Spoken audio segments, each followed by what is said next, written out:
I've got skills, they don't know where to use me. I'm like the best dressed dude at the nude beach. Nice to meet you. I am more the quiet type, I tend to be a shyer guy, as safe as knee and elbow pads and cul-de-sacs with traffic lights. I spend most of my time alone, it's not all that bad, you know. I lost some weight from anxious pacing, talking on the telephone. If I look cool, I'm fooling you. At any point you can't assume my mind's computing every path that screws up what I wanna do. Lock the door, seal it too, dancing in the panic room. I made a promise, now I feel nauseous, as if I chugged a cup of stuff you clean your countertops with. But no Lysol will solve this, so I am out of options. It's past my bedtime and I'm honestly exhausted.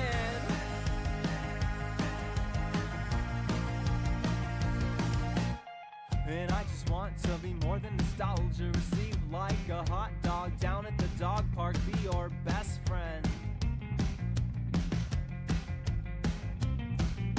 The things that I can't shoulder well, I pass on to my older self and hope I learn to cope so I don't end up broke or overwhelmed. Cause vocally, I'm not the best, I'm openly admitting that. But if you cared, I doubt you would've made it past McCracken. Yeah, if I look brave, I'm secretly pretending I'm a different me. The one on stage who plays and sings and claps and shouts and basically behind the door, just out of view, dancing in the panic room. I made a promise, now I feel nauseous, as if I chugged a cup of stuff you clean your countertops with. But no Lysol will solve this, so I am out of options. It's past my bedtime and I'm honestly exhausted. But if you want it, hey, hey, hey, hey, hey, hey, hey, hey, hey, hey, hey, hey.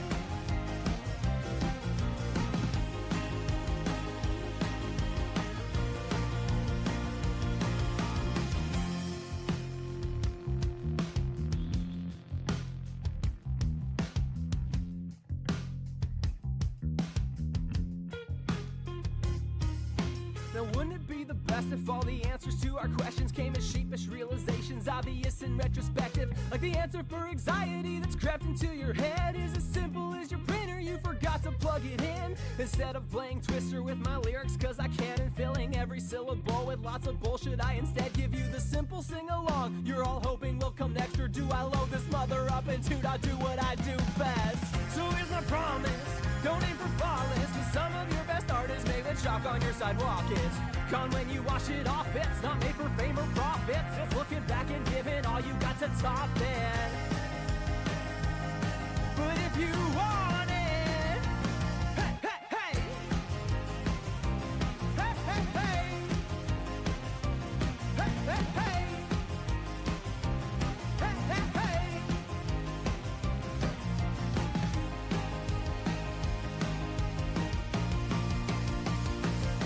hey, hey.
Hello, everyone. Oh, Hi. you're not present. Oh, yeah, I know. Give me a second. I've got so many things I gotta You're open. good. Hey guys. Hey guys. It's just gonna Hi, be a minute. chat. Guess who forgot to do some things? Hey guys, I've been nervous. I've been very nervous. I started the ad roll, so hopefully that won't interrupt later yapping. I'll keep an eye on that too. So hopefully that won't be an issue as the stream Hi, goes. Bolt. Hi, Bolt. Yeah. But hello, people. Who's ready for the yapping? Oh my god. Guys, I'm so nervous. Guys, I'm anxious. Guys, I'm nervous. This is You got this. I know. Hang on, I just got... Alright, opening this folder.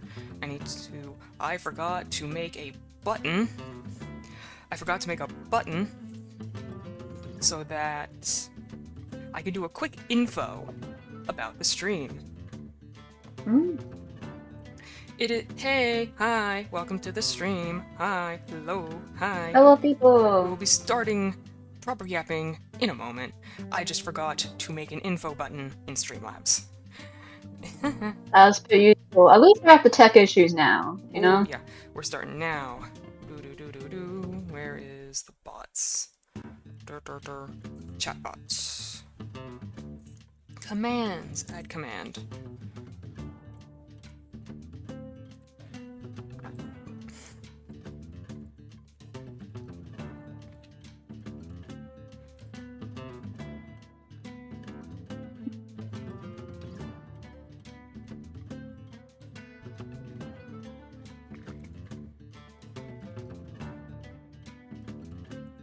Chat, how are we feeling at the moment? We ready for the yapping?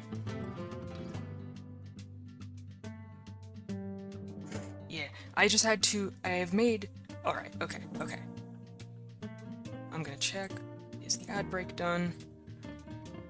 Yapping time. Ads. Okay, ad is over? The ad's over. Hey, I see the ad's over. Okay, cool. Lovely. Got so many things open. So, okay.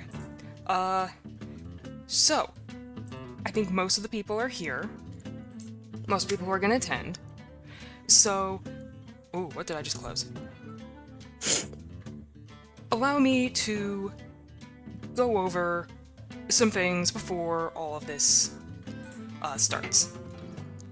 What is my criteria exactly? So this is a yapping stream. I'm going to be talking in length about the various designs of the KSMP. This is not a bashing stream. This is a critique stream. So what are my criteria? My criteria are: does their clothing design tell us something about the character? Does their clothing tell the audience about the world building? Is it cohesive with the faction the character is in? Is it cohesive with the established world building? Will some of this be biased? Yes. Will I try to make the most cohesive stuff and go about this from a design perspective? Yes. This is not a bashing stream. This is nothing against the artists who drew the characters. All character design choices were made by the CCs playing them. These were the CC's choices that I am critiquing and picking apart. This is me Also, Okay, you go ahead. Also, it's made from a POV of someone who really does world building. Yeah. Versus the people who created these designs, who likely are going for recognizability and vibes. So it's overanalyzation to the max. Oh yeah, I'm gonna turn you down a bit in OBS. Yep. Oh. Just yep, trying to yeah, because your thing's peaking in like the red zone. I don't know how loud I'm being. Is Beck's volume about comparable to mine right now? It's my volume control is bad, so apologies if I may be it's loud. not your fault. It's just I'm trying to make sure it's all balanced in OBS. Yeah. All right. Good. All right. Here's that. That. A little loud, but not drastically so. Okay, good. So, in case someone comes in here and has any questions, I also made info. This is a criticism of the content creator's choices, not the artist's work. I love and appreciate the work done by Sue Whoop and by Moo Moosh TV. This is the character designs and the choices done by those content creators. Guys, I'm actually quite nervous to do this. I've been very excited and nervous about today. I'm not sure you can hear it in my voice, but I am a bit shaky. Maybe to make Nick feel better, you subscribe or like oh yeah, we got give him a sub. There is a reward. Oh my gosh, that's right. I forgot to make that too. So guys, there's 2 rewards here. If we hit 10 10 subs, it's the K-Kyle PowerPoint. 25 subs, I'm gonna talk about the cameos and the fucking tribrid shit. I don't like the tribrid. I don't like the tribrid as a whole. right. And if you want to hear me talk about We it, will get to that if we get to that. yeah. And to put the basis of why there's a Kyle K Kyle like PowerPoint. This is not a bashing stream, but once we hit 10 subs, it will be from a character standpoint, not creator. Me? Adding things. Adding things. In terms of the K-Kyle thing, it has to do with the fact that his character is bad. Badly written. The planning. Guys, I have so many things. And unfortunately, they are blocked by the sub goal. But with your help, we can get all of the yapping for it.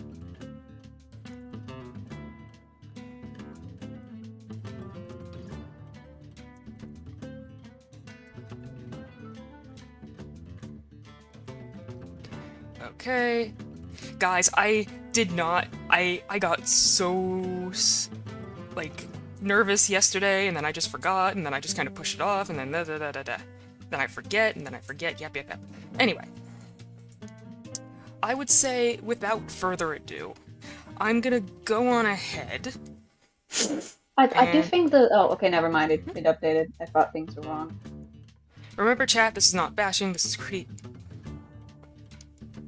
Thank you, Nubian. Exactly. Thank you, Nubian. Thank you, Nubian. Oh yeah, we can pin messages now. I don't remember if that's like pinned message. Yay! Alright. Now, on Twitter, I gave people the option to...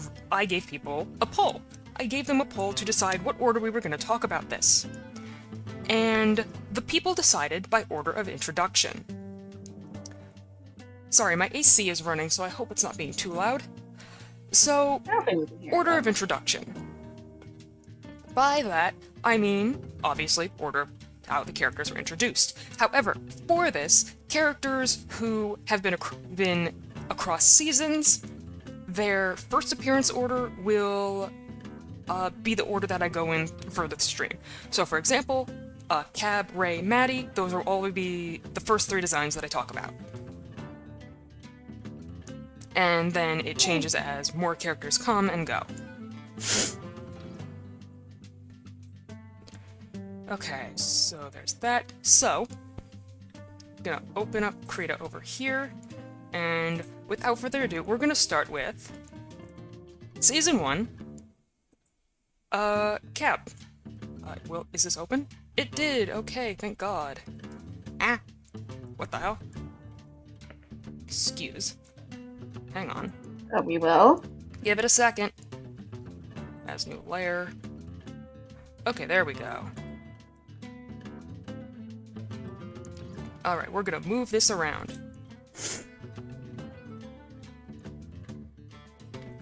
So we are starting off with the design for K-Cab. I'm gonna pull up my notes here. Caboodle! Oh my gosh! The first character! Our first girl! Now, let me note also, I will be doing a tier list. This is also tiered. We are going from D tier, bad, or worst, excuse me, to S tier. Absolute best, I love it, everything about it. Oh boy, I adore it so much. So, starting with K-Cab, Season 1, I would say it's an A tier. It's a pretty good A tier. It is a well-balanced, relatively simple but good design for arguably the protagonist at the start of the series. Like, per K-Cab's own words in other streams, this character is a wannabe adventurer wanting to strike out a name for herself, and her attire reflects that. It's functional. It has light armor, with a short cape to appear like a storybook hero she wants to become, something bigger than the brother she is compared to. The blue hair makes her stand out and appear more childish as a character. And it reflects her being driven by a need to be seen as her own person. not compared to and living her brother's shadow. It makes her... It gives a standout to her character. It's also established, fun bit, in Season 1, the blue hair is a dye that she makes herself and had to learn how to make. The dye is eventually made with the help of rice during some points of the series. So, there's K-Cab. Any comments back? Any thoughts, anyone else? I quite like the fact that bunny ears are, because she's very human, they're just kind of a headband. It's very nice, while keeping the very consistent design that I'm pretty sure Kaboodle has. Yeah, her design has always been girl with bunny ears. Yeah. Chat, you're also welcome to comment and talk as we go along. I encourage discussion. You don't have to know any of the lore to talk about it. I'm just here because I like hanging out and like designs. Exactly. I know nothing of the story. Exactly. All that Beck is here is because they have been subject to so much of my goddamn yapping. It has been so funny. Alright. Well, with Cab out of the way, I think it is time to move on to... Let me just... Why is the shoulder strap the opposite angle of the sword? Hey man, I don't know. This is likely it's a counterbalance. Just an inconsistency. Honestly. Probably just an I mean, inconsistency. it could be considered, yeah. It can probably be made like that and be used as like a counterbalance. Who knows? Hypothetically, but unfortunately, probably not in function. Ugh. Now, next up, per order of introduction, we've got Ray. Let me move the things around. Hang on. Oversized it. So we've got Ray, the first Nevarian character that we meet in the series. I would generally consider this character design to be a little bit B tier, honestly. This is the first Nevarian we see, so among other things, we see that her character is covered in scraps of gold, bits of jewelry, reflecting the Nevarian need to collect gold and, you know, keep that material close because it's one of the only metals in the Nether. One of her eyes is white, which is a good implication of, like, reduced vision. However, this never comes up. The clothes are showing a lot of wear, which does reflect that Ray doesn't have support systems. Her character is in exile. They don't have, like, people around her. She is not welcome in the commune that she lives in or lives around. And it is very sad to have this her character is, as a whole, an outsider. And that also goes into the fact that she is one of like 2 characters in the series who had, one of 3 who has wings. But these don't come up as much as they should. The bandages are, you can see on the back design, you can see bandages to help with hiding the wings. It's a binding. I will come back to that later. But it also isn't interesting because she is the first scythe user, which is interesting in like a contrast sense to, the only other scythe user we see in the series, Clown. Hi Rigel, hello, welcome. Hello. But Ray's scythe, she is the only other scythe user in the series aside from Clown. A bright blue crystal and wood against the like void starry blade that Clown has that's fucking terrifying by comparison. And again, like I said, I would say this design is a solid B tier. I do think the silhouette is quite nice. It is a good silhouette. It has the hood is like a good addition to the design. It helps with the guarded look to the character. Like having long hair but trying to keep it controlled. And yet, is the yellow like flaps like pockets, or is it just kind of more that's decoration? armor. Oh, that's smart. Okay, Oh, makes sense why it's outside of her coat. Yeah. Zet would like to join. Welcoming the Zet. Hello. I'll let Zet join, and in the meanwhile, I'm gonna set up the next character. Zatari! Zet, hello! Hi, Hey! Zet! Hello, Zatari! Welcome to the carnage. Welcome to the carnage. I just love the yapping about the designs and I like yippee. Oh, Zet is very quiet. Give me 1 sec to Oh, adjust. am I? Okay. Is it on my side or on the stream side? I think it's on the stream side. Oh, okay, then. Maybe. I'm gonna turn your user volume up. Yep, Zet. Yep. Hello. Can y'all hear Zet now?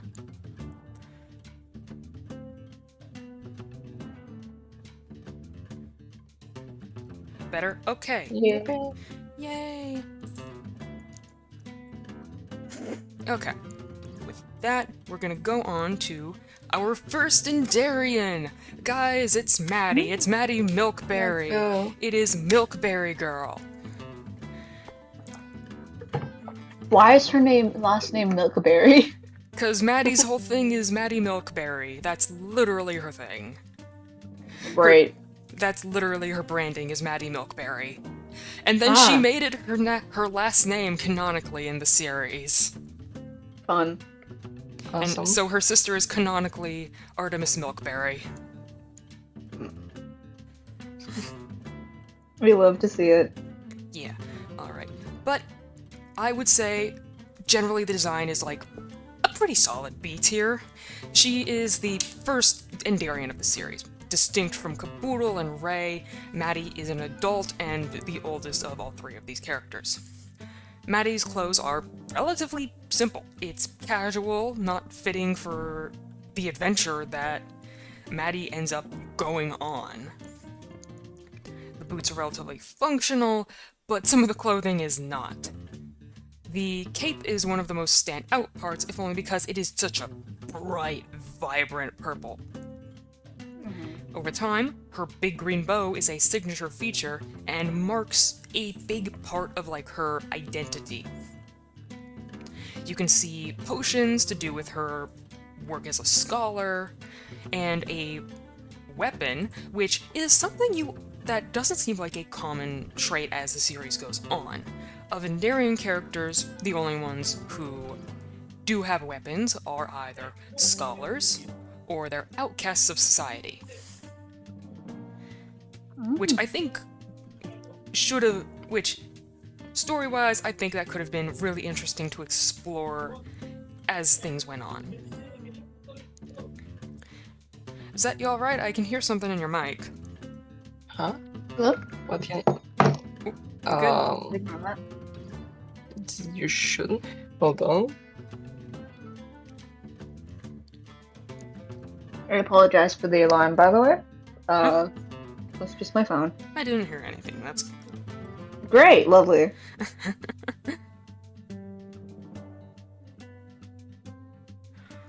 I'll give Zet a moment. I don't know. I I tried to Is her see thing? Oh, Huh? I'm not sure what you can hear in my mic. Might be something in the background. I don't know. Might be. All good. why do you look deafened on the... Oh, never mind.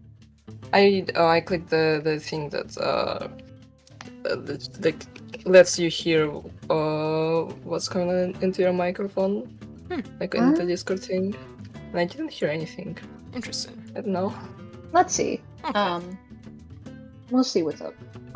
Is she meant to, like, when you say scholar, is she specifically like academic, or is she like It is potion? So scholar in KSMP is someone who is specifically studied in like knowledge, and as it kind of is elaborated later on in season 3, it has to do with a character having Indarian essence in the modern day. Something that is very much like a rare trait as like time goes on. Okay. So in the modern day of KSMP, you don't have characters with essence because of the lack of the gods. Ah. So, Okay. of characters who are shown to eventually have Endarian essence, Maddie and Linku, some of the only, like, really big scholars. Okay, yeah. Alright. I do agree on you on the maybe could have been more practical if they were like, especially when they do It makes potion sense stuff, for the like purpose of a scholar. In Season 3, we find out that scholars are kind of treated more like celebrity. So, Maddie's design, retrospectively, does make sense as, like, a celebrity get-up. Ah, touche. Alright, next in my list, we got... Let me get it out. Hang on. We got... Pyro. We got... Jack Pyro Scythe. Celebrity scientist, Celebrity exactly. scientist. Yeah, functionally. Lovely. Basically. That is basically what the scholars come to be. But anyway, going on to Jack Pyro Scythe. Let me get my things. It is, on God, A tier. It is an A tier for our first, like, Nitharian warrior. It is our first view of it. Yeah. It is the first view of a Nitharian warrior, and it is a great contrast to Ray's place in the Nether. The skulls on his, like, on his armor and on his swords, or what is it, glaives? I think he calls them glaives. They are his trophies that show his abilities as a fighter, because at 15, this boy killed the Wither of the Wastes. An impressive feat.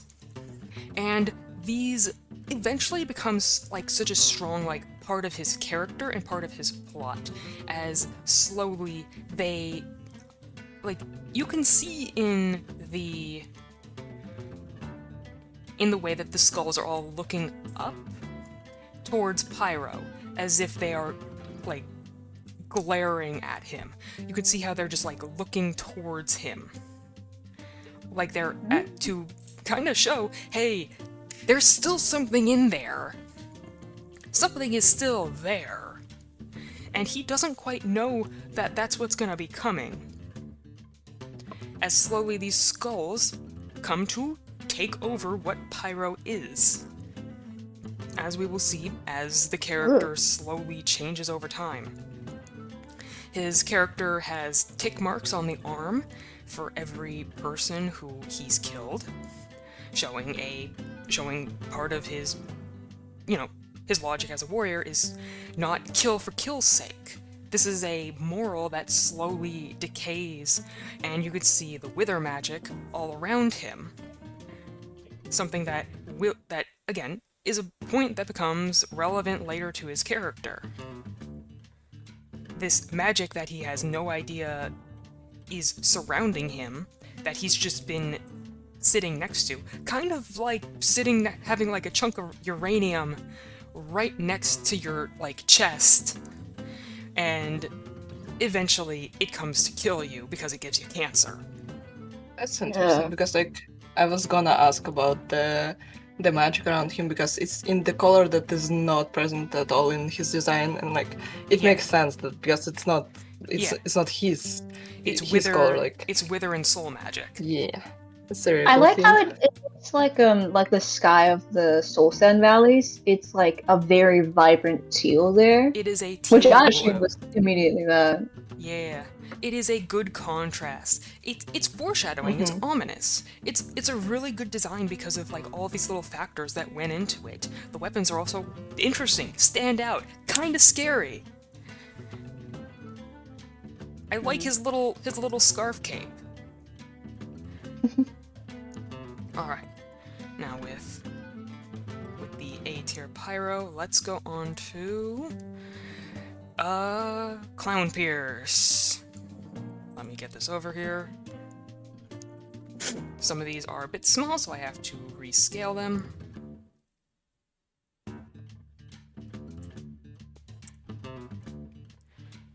Give it a moment to load. So, this is a design that does not change at all from Season 1 to Season 3. And I think it's a C tier. It's just Clown Pierce. It's pretty much just Clown Pierce with a spattering of stars in his design to tie him to the void, which doesn't come up as much as it should have. It's like a plot point that doesn't get tugged on enough. It's just Clown. And a little bit... I don't know, it's just C tier to me. It's so... I mean, C tier, to be 'cause fair, it's- from the design perspective, it's a good design It and is it's good, recognizable. but Like, for the it's, place if that it's it not is- if it's not broken, don't fix it and stuff. But like also, it's It's just from the story-wise Clown. perspective, it's just like not different. Exactly. Like, What is it design? It's a good as a because general the as a general character Yeah. design, it's great. But for Yeah. a story, it's just another Clown Pierce design. it's just Clown Pierce, but with a little bit of stars added in. I think if you even just like, because it's Void, and I'm assuming Void is more like, in my brain, it's more end thing. If you just made it purple instead of red, like, immediately, like, there's at least something. But there's only the bare Oh, yeah, minimum true. of stars, which you don't really see. Yeah, they're hard to see in the image. And, like, the scythe is probably the most interesting, most standout part of the character design. Because that's a very interesting scythe design, but why does the eye look at you? That's never elaborated on. What's the point of it being heart-shaped? He doesn't, like, I don't get Void from that. I don't even see the stars, like, It's very kind of. hard to I see them a see. little bit. Yeah. He feels very, like, You can barely put see it in in there the without coat. any context to the world itself. You can barely see it in this coat, and you can kind of see it in the scythe. But these parts of the weapon and parts of his design aren't really implemented in the story. This isn't a point of his character. This is something that I guess is supposed to hint his Void connection later, but it doesn't really tie in. The entire Void plot feels so cobbled. A lot of Season 2's like Void plot feels very cobbled. Mm. And it's one of It doesn't seem very coherent. It doesn't seem very clear, you said? Coherent. Coherent. Like, it doesn't have a clear like, all of the other people, I could clock immediately where they are from and kind of their vibe. With him, like, I understand Void is another thing, but he Yeah. feels devoid from the game. Like, he's from another genre He's from entirely. another... His character is from another dimension entirely. He's an interdimensional conqueror. And I don't know, it's just Clown. And because it's just Clown with a few extra things, I think from a story and for, like, story character telling, it's C tier because of that. Like, this is... I do like Clown's design. I just wish it was a little bit more different, a little more stand out from default Clown design, from default Clown Pierce. Alright, so, who's next on the list? It is... Let's see, where is... Ivo, formerly known as Rudy. Let me get this over.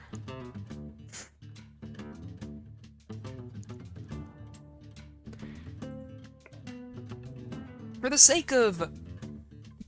So the character goes through a name change, because the content creator goes through a rebrand. So, for Season 1, I will be calling this character Rudy. For Season 2, I will be calling him Ivo. But calling him Rudy or Ivo, same character, just remixed. So, this is Rudy. He is the second Endarian who we see in the series. I would say that this design is like a solid A to B tier. It is heavily purple, dark gray, off-white, and all of the clothing is like very drifter, which ties into the fact that his character is in isolation from the rest of Endarian society. He doesn't have a home to go back to, he is an outcast of his culture, and the wanderers and vagabond-esque clothing, like, it reflects that. It shows that he is kind of isolated. He doesn't really have a home, so he, like, carries everything he has on his back. He doesn't have a backpack though. Probably underneath the cape. Yeah, probably. I like that the design intentionally obfuscates the identity, as if to like want to avoid being recognized.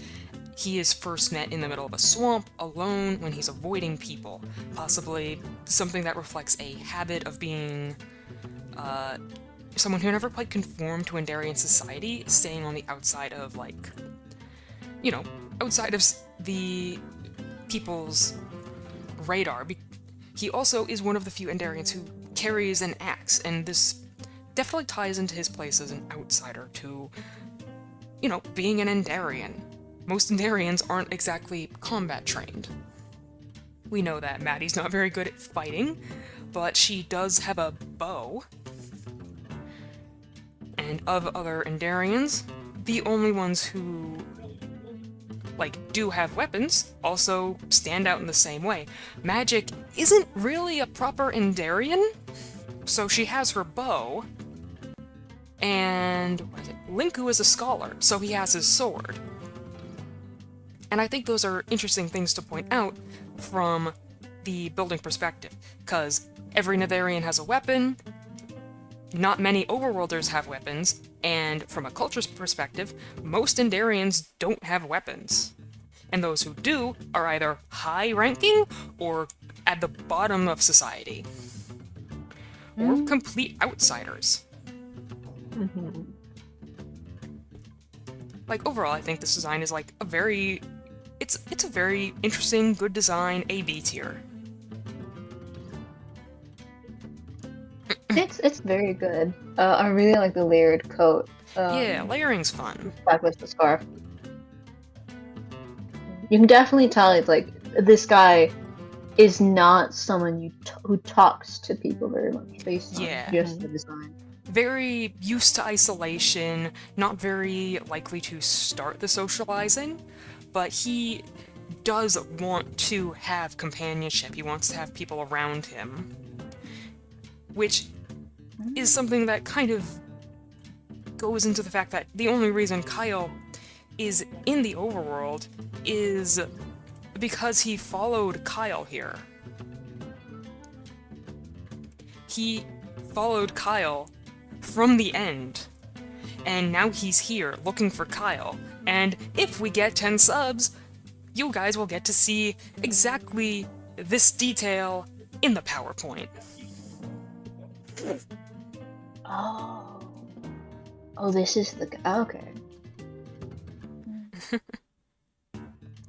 Alright. Now, next on the list. Give me a second to move some things around. I'm gonna take a quick drink of something right now. Give me a sec.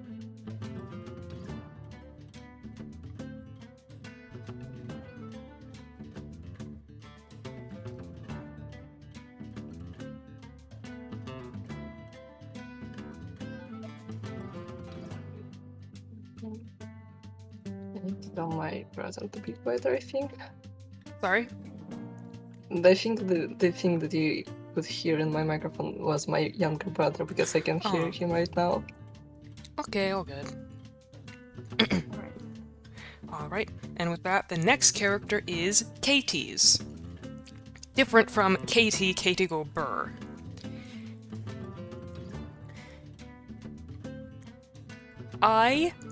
This is the design that is used in season 1 and 2. I don't like it. It is D tier. It is D tier as a design from a character and world building's perspective. This...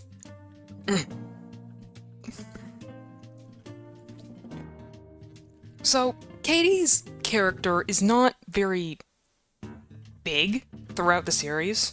The purpose of her character and Rice's is to be the surviving best friend in a duo in season 1.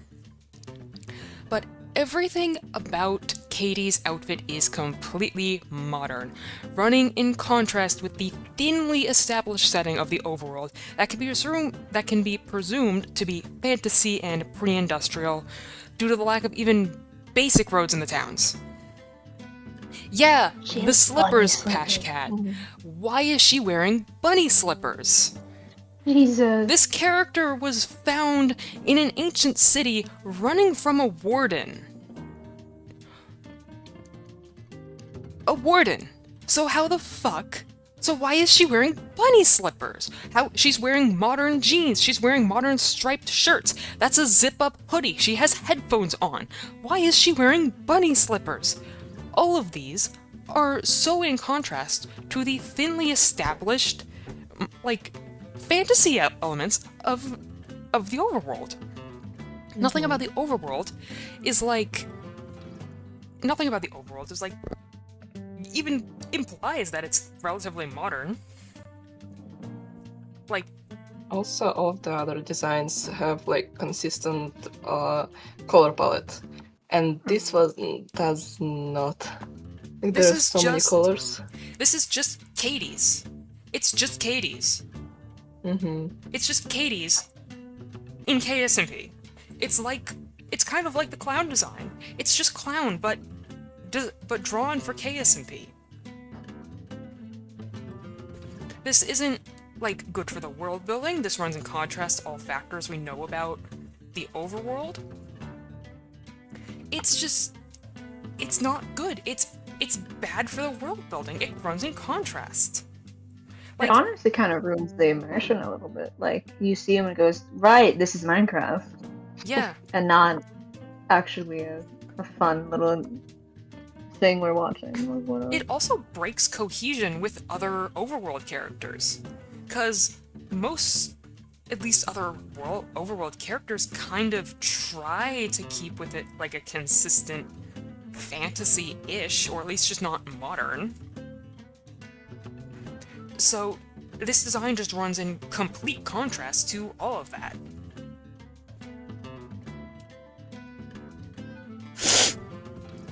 Chat, I'm gonna be very real. I have a bit of a sore throat, and I'm gonna do my best throughout this stream.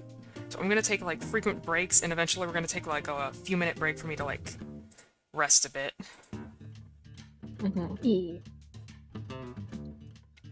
Would rather not you lose your voice halfway through. Yeah. Yeah. Good. I've got a drink. I'll make if I need to, I'll take a few minutes to stop and make a hot honey tea.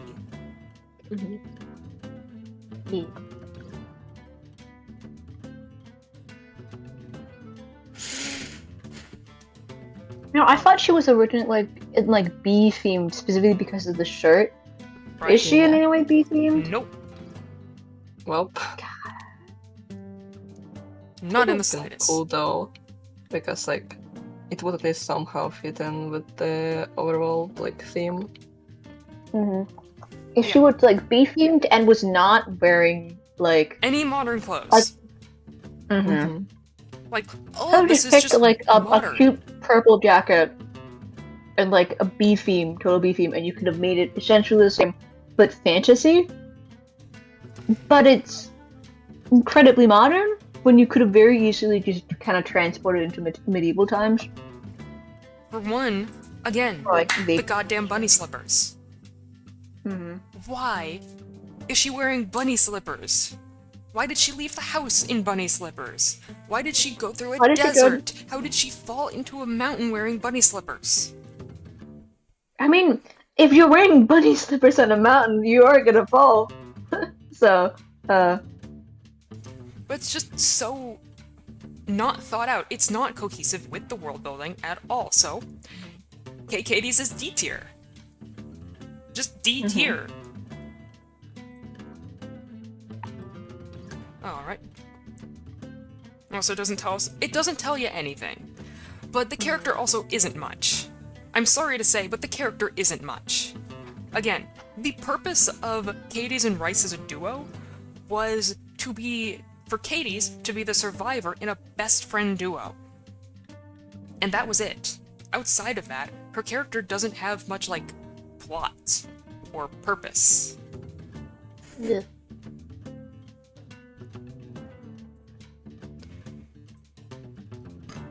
Excuse me. You're good. Yeah, now for the other half of the friend duo. Give me a moment, give it a sec to load. Now I'm just hoping like the other person is also modern, so at least those Nope. two kind of. Oh no, no. So this is K Rice of Rice and Beans. There are two forms to Rice in Season 1, Rice when she's alive and Rice when she's dead. Rice is a good B tier design. It is a good B tier design.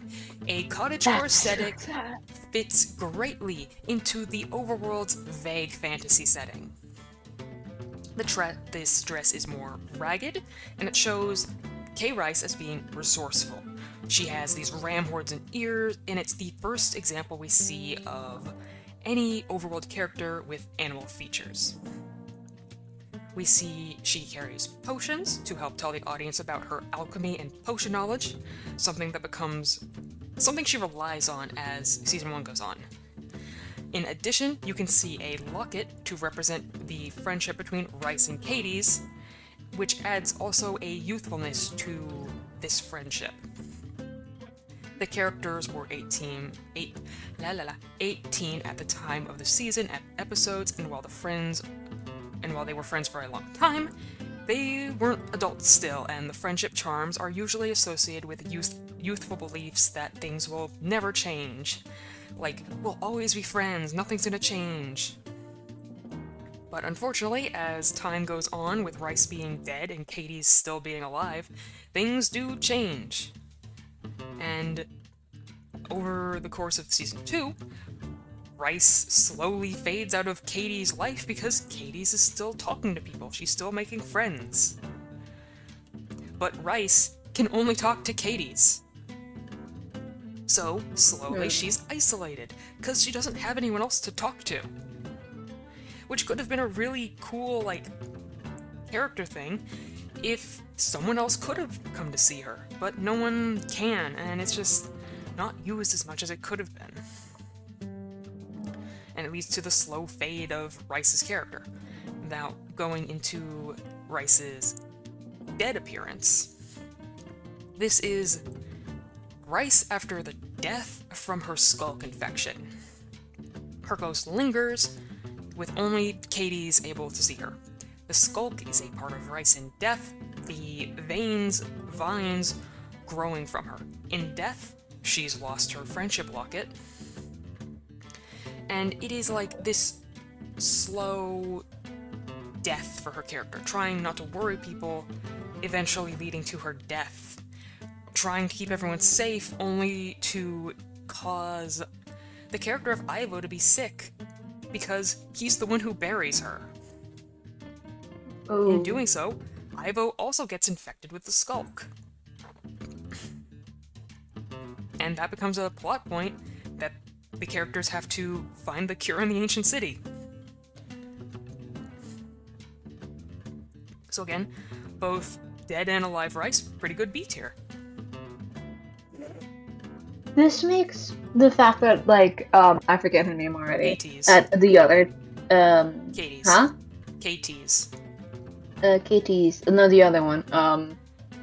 The the other design was so modern. That's Was it KT's. Katie's earlier? Yes. Oh yeah, okay, sorry. I got confused. The fact that Katie's was so modern compared to the counterpart that she has being so essentially immersed into the it's like crazy. I mean, to be fair, in all of the designs so far, their boots are always modern for some reason. Like in almost all of them. Not all of them. The Oh, Netherians... in a lot of them. Which is like kind of funny to me, but yeah. In a lot of the Endarians, yes, but that's because their society is relatively modern. Mm-hmm. Most of the characters have, like, non-modern boots, but some we will get. Some of these designs we will talk about later. Gonna take another drink.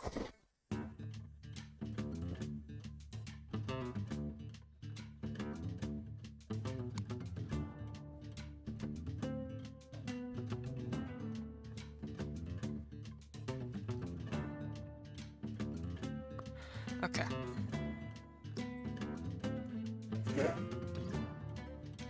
Alright, with rice done,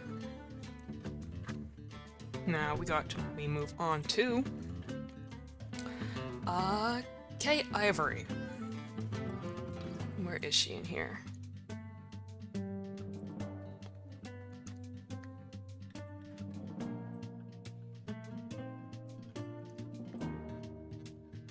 Give it a second to load. I would honestly put Ivory's like KSMP design is like a good B tier. This is the design that she keeps from season 1 and 2. And there's nothing bad about the design at all, but it is also mostly just the character design of Ivory. However, it has like a benefit to it that the attire gives Ivory the vibes of someone akin to Scales of Justice, a woman in a flowing dress who holds the scales.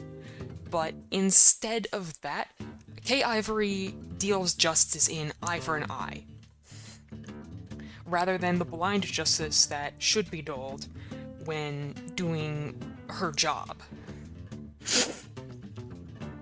Because Kay Ivory's entire thing is being kind of a doler of justice in the Nether.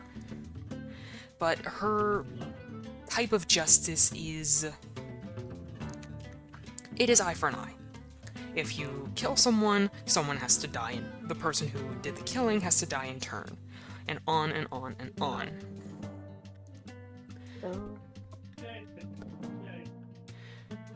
Like, for a character who is, like, eye for an eye justice, it is a very good design for that. It has a very cool, cute scythe design. I like the way that it looks. It's very fascinating. And I do like it. I just wish it was a bit more distinct from Ivory Cello. I mean, it's very clean. It is, Which I'm gonna say that as a critique, actually. Oh. Because she is very much, like, as you said, she's very much a lady of justice, and I can see that. But if she's like for an eye, that will inherently, both in practice and like in theology, be messy. Like, it is not clear and straight laws. It is, if you do, it's very much, blood will be spilt for this without hesitation. It is messy, simply because it's so immediate. You've done this, you have to now do this, kind of. Right. You make a good like point. If it was some like if it was this like higher law thing, and like because it also looks very celestial. It looks very like following a higher power or whatever. Right. But with it being a person of justice, which is eye for an eye, it's like you're meant to be messy. You're meant to be a little nitty gritty and like actively look like you're doing field work of justice, you know? Yeah, that makes sense. It's very pretty though. It is. It is It's very pretty. gorgeous design, but it does not really say the brutal justice part very well. Yeah. I mean, in a way, you can say it because of the scythe, because like it makes it contrasts the main design a lot, the scythe itself, because like the main design is, as you said, very clean and like nice, but also like when you look at the scythe, it is very chaotic, so it like can add to the chaos of justice. Yeah. The scythe is very cool. It is. I feel like one could have pushed that contrast though to be even more pointed. Yeah. True. Alright. Alright, on to the next one. And the last design of Season 1. It is... Izzy. Now, so fun bit, there was a character introduced so a couple characters were introduced at the same time. Ivory and Izzy were both introduced in the same episode. There was another character, McBirkin, but he dropped out immediately after. So, I won't be talking about his character because he has no relevance. I will also not be talking about two of the Nevarian characters who eventually got outed as being very bad people. Ugh. So, we're going to be moving on to Izzy. I think this, for her Season 1 design, it is a very good A-tier design. It's very soft, dainty, it feels like someone who's so out of place and away from her home. Being a librarian, Izzy's like... Her design is so non-combative and so passive that it feels like a very interesting, like... It's like the soft part of the end that we don't get to see much, because most of the people who come from the end are, you know, have some kind of combat training or another. So this is like a nice contrast to that. It still has like the dark purples, purple colors, purple grays. And she's also the first Endarian we see that has non-human features. Well, second, Maddie technically does have like big elf ears. They don't come up as much as like they could. But of characters who have non-human features, Maddie has her elf ears, and Izzy has her deer fox traits going on. Like, as one of the first Endarians with obvious variation, like horns, tail, deer fox, it's a very interesting contrast that shows that there is like variety to the end. It's not just all human people. It's very neat. It's very interesting.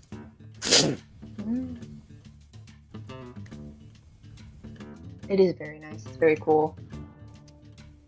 I'm not sure how the boots work, but it is I overall. don't either, but I think that, but they don't feel too modern. They feel very soft. They're very, they don't have like heavy heels, and they're definitely something you would wear when you're just like a quiet librarian, because they don't have like They hard almost look soles. like socks. That's fair, but they don't have like this hard appearance to them, like combat boots or something.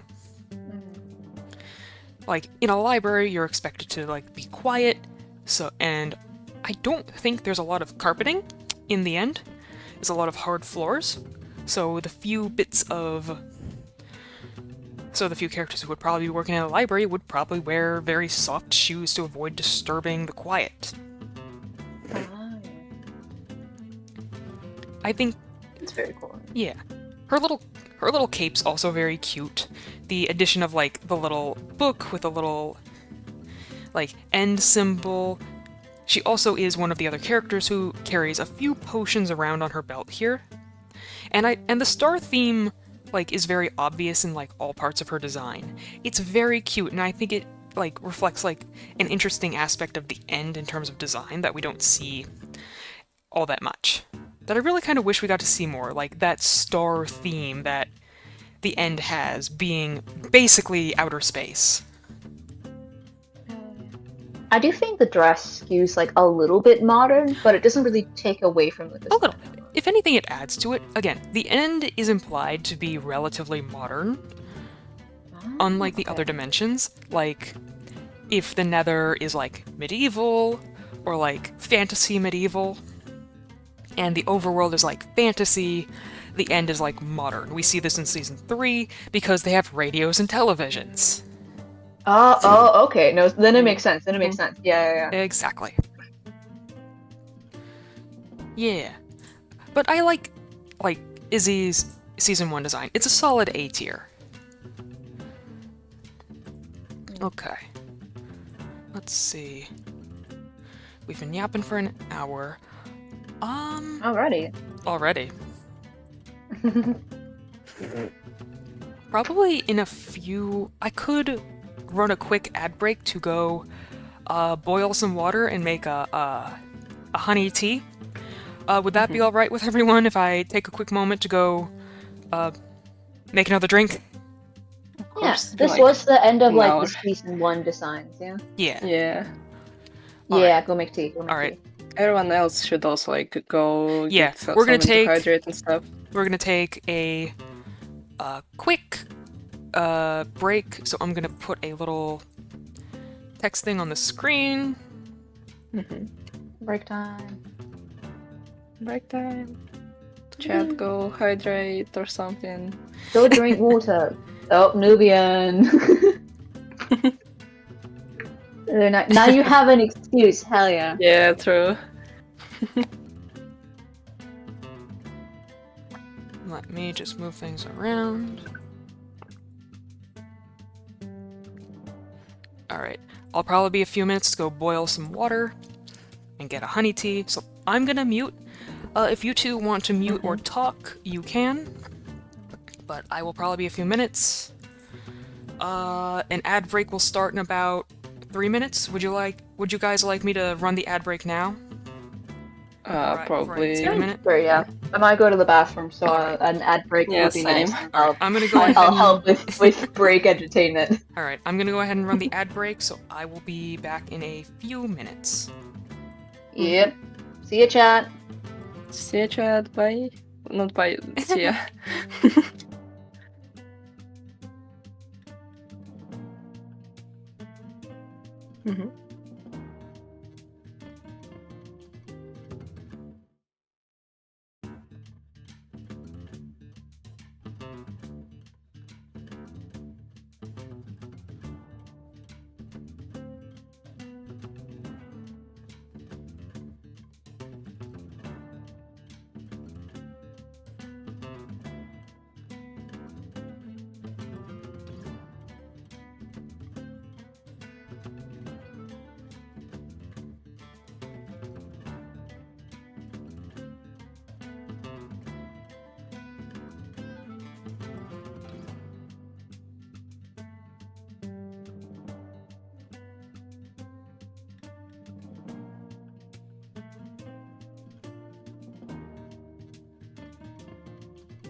I am back, and I think I'm the first one who's back. No way.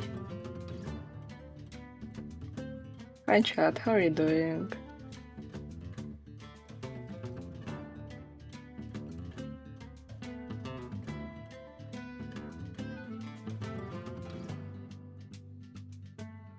Yippee. I'm glad that you're doing well. I have so many things to draw and do as well. I probably need to do that in the background.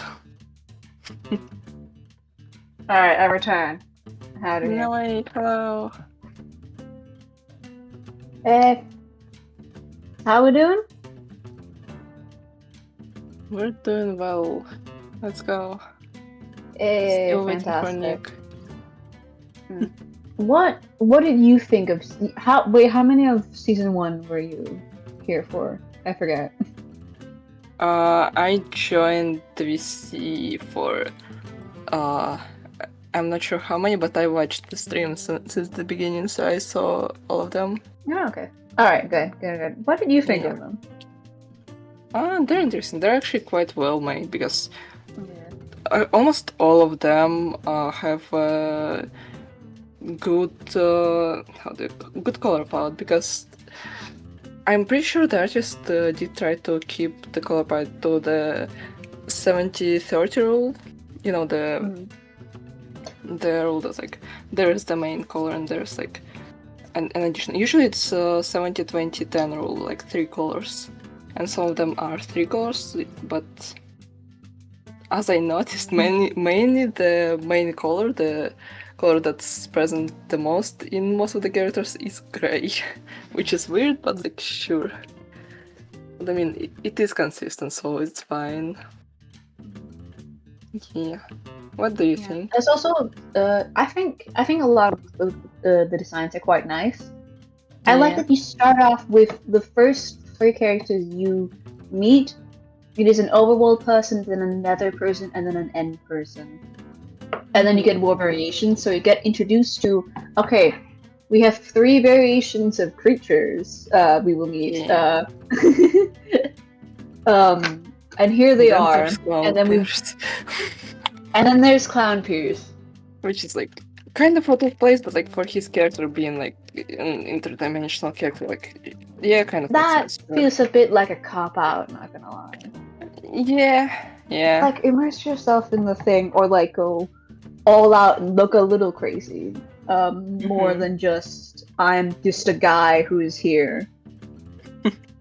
Yeah, and like they could have, like, instead of going like the way you said, going for like making him seem closer to the other character. Oh, sorry, I hit the microphone. Like more similar to the other characters, like more medieval and stuff. They could have went the opposite way and make him even more out of this world. To be honest, like Yeah. even standing out even more, because like yeah, he's out of Could this have world. been, Like, yeah. that Make makes him sure. either cohesive or an eldritch horror. Yeah. And they went for a terrible, no good middle ground. Yeah. Like middle ground is not always the best choice, and this is like the one place where it's not. Like, I mean, like sure, it kind of makes sense because either way, like one of the other would make probably some of the fans like have an opinions on the designs. So like they kind of like cop out of it, but yeah. I mean, everyone else is gonna have different designs. I get Yeah. Clown Pierce is like a popular guy, but like Mhm. he's not a celebrity cameo. He's a I mean, but coherent his character design- in the thing. His original design already is good, so like they probably went for like if it's not broken, don't fix it. But this, like, in this case, they could have at least tried. But yeah, makes sense, I guess. But overall, all of the designs look very, very, very cool. I Yeah. like it. I think the only one was Katie, I think it was. The modern one. That one was like, girl, come on. Did you not read the assignment? I mean, like most likely was the creator's choice, because I assume, I don't know for sure, but I assume most of the design choices were on the artist, and like the artist made a very good job on all of them. Like I recently went into like design characters, and like it's not easy. Just like it's crazy and not easy. Like just choosing the references and stuff. Like damn, and keeping the color palette consistent as well is so difficult. But I'll be the artist did honest. such a good job. The artist has done a lovely job with Yeah. creating them. I am coming this week's expertise of I think last week spent 40 plus hours on one character design. So I Yeah, will have I get opinions. that. Yeah, same. I get that. Yeah. We're artists. We're gonna have Mhm. opinions. designing characters overall is a difficult task. Like, Jesus Christ. Yeah. I appreciate everyone who can do this and like do this very Do well this and and not die. consistently. Yeah. It's the art is great. It's just like we had a lot of good character designs. One where I had my own opinion on it, just because it was so thematic. Where it's like, oh, I can grab this and have an opinion on it. 'Cause it's one of the ones I like to play around with when it comes to stories. Welcome back. We had 2 that was not great. Yeah. It's fine. Good. We. Hi, chat. I'm back. Sorry for the 10 minutes. The kettle had to boil. It's a good kettle. We're good. It boils pretty fast. We kind of. I didn't even notice it was 10 minutes. I'll be honest. Yeah, same. We just I got a started caramel. like talking about the recap. Oh, Yeah. recap of season 1 design so far? Yeah. Yeah, all good. Like mostly bangers, and then we had 2 where it's like, buddy. Which ones were Yeah. you guys? Come on. I'll be interested to listen back to this. I mean, I just mostly said that the artist did like a very good job on designing Sue did most of the amazing. characters. Like, Sue did amazing. Why do we look muted on the stream? do we? You No, should- we don't. No. from here. No. I think you need to refresh the stream. Oh, never mind. It's all good. I just for a second I was like, huh? Yeah. All good. But no, we're good. All is well in the world. All right. Yippee. We'll probably take another drink break later on, so I'll just leave that there. Now that we are currently done with the season 1 designs, so we're gonna move on to the season 2 character designs. Who's excited? Let's go. things. Yay! There will be things to say. Not all of Oh them. no. Oh boy. Where is my... Alright, we're gonna... Man, I almost think I should have, like, picked a different day. But we're here already with the stream. I'm not gonna stop now.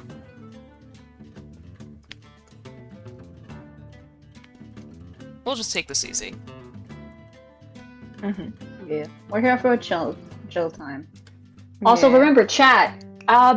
If you have the money for it, don't waste money you don't have. Feel free to subscribe. If we hit the sub goals, you'll get extra content. Like the Which I might have, infamous which I PayPal might have to PowerPoint. do on another day, just so I'm not like straining my voice too much. Oh yeah. But yes, K-Kyle PowerPoint, Cameo, and the Cameo plus Tribe design yap, which, considering it took us an hour to get through the season 1 designs, and I have a sore throat, might be best for us if we hit the sub goal to do it another day. We'll see.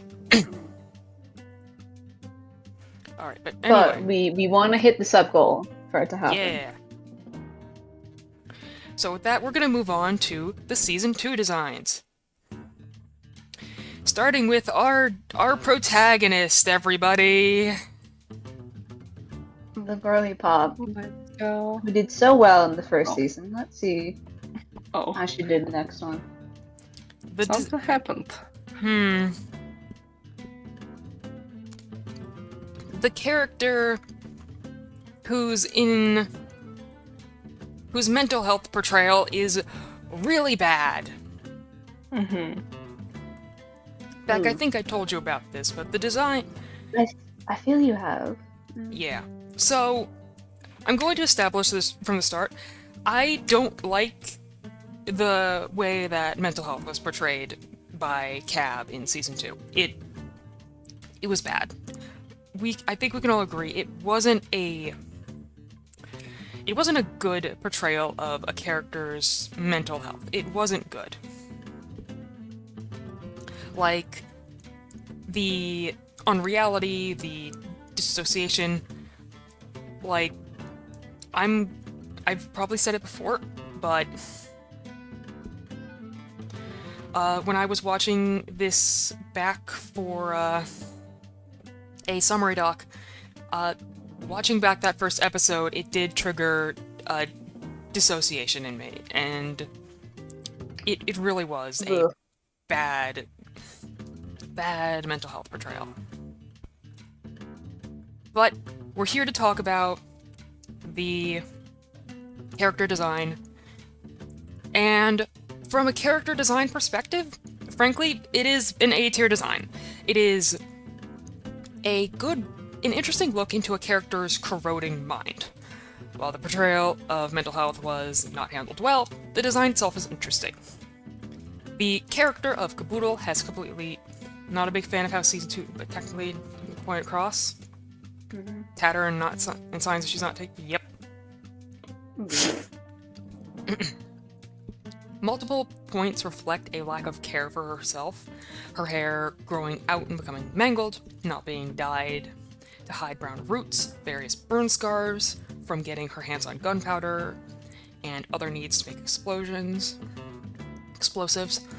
all to the character's need to make herself look like a threat.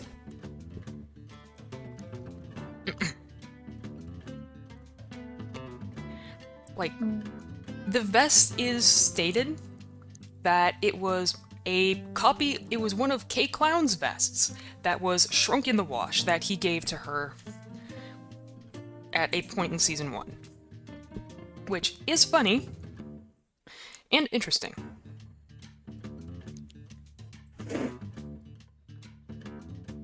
Sorry, I'm like... doing my best here. Take time.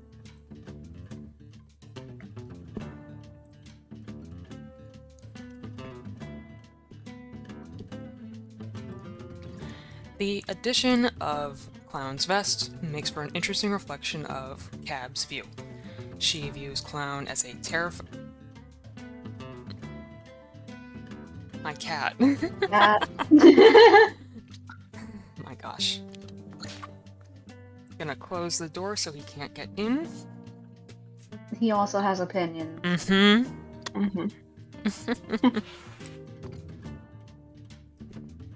But it makes for an interesting reflection of Cab's mindset. She views Clown as terrifying, an authoritative figure who everyone pays attention to because he is a threat. Her wearing his discarded clothes reflects her trying to mimic him, to make people pay attention to her by making herself a threat, attacking people, lashing out, careless disregard, in a bid for the attention her character craves but does not get. Because she isn't the big threat, but she's desperate to look like one. She's desperate to mimic Clown. Which is an interesting character. Someone who's desperate for attention and trying to get it, but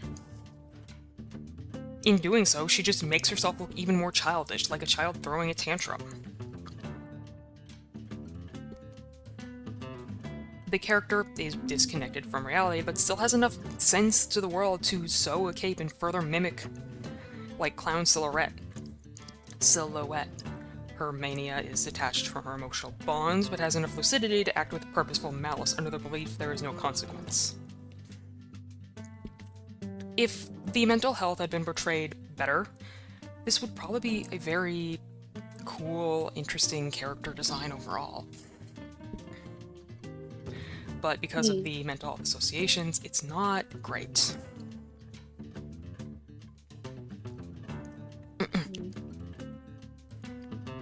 Any say you too? I do like how one of the ears of the headband, which is such a distinct characteristic, is also bent, like it's broken.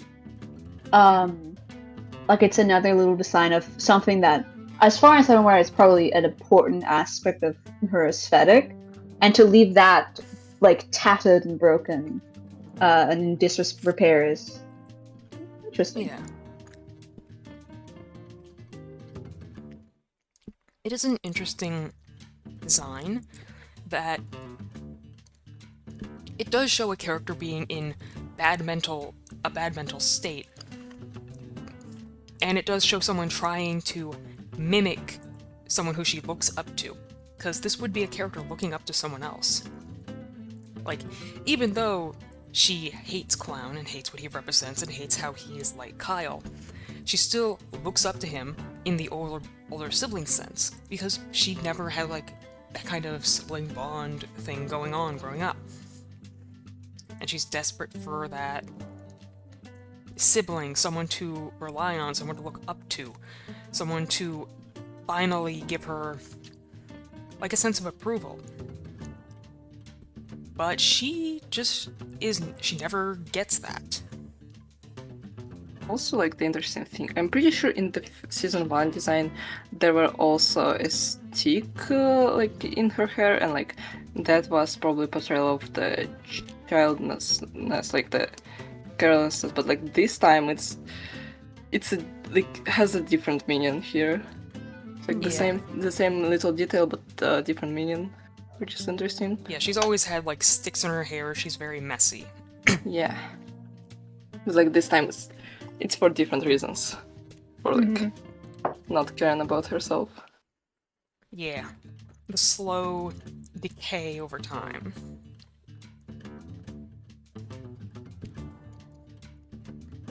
It's also interesting that like her cape, like the fake bunny ear cape, it is stitched up. Like it's like I'm assuming that's the cape she does to like mimic Clown Pierce. Yes. Yeah, probably. That's my Yeah. assumption. The fact that about that's design. like that's one of the only things that are repaired, not fully, and it's still in disrepair, but it has been an attempt has been made there. An attempt has been made to patch it, to make something. Rather than her own like physical appearance. Yeah. Yeah, but solid A-tier design.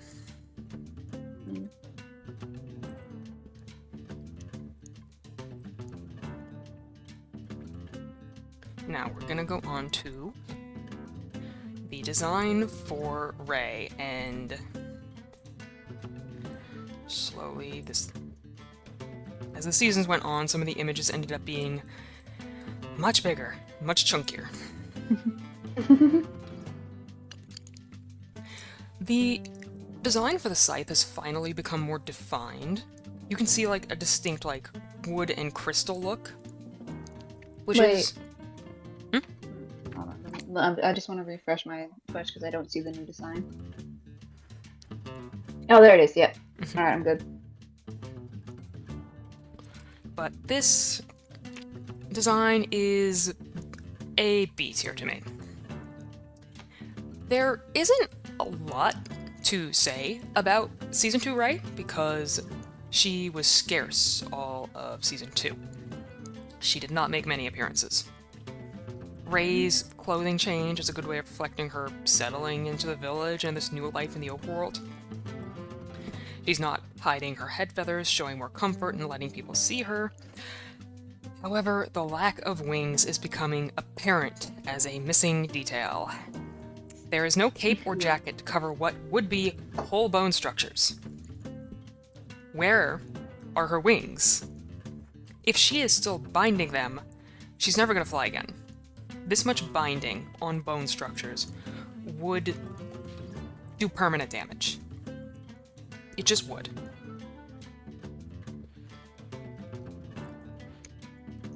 And that's like a major thing that becomes more and more apparent as the season like goes on.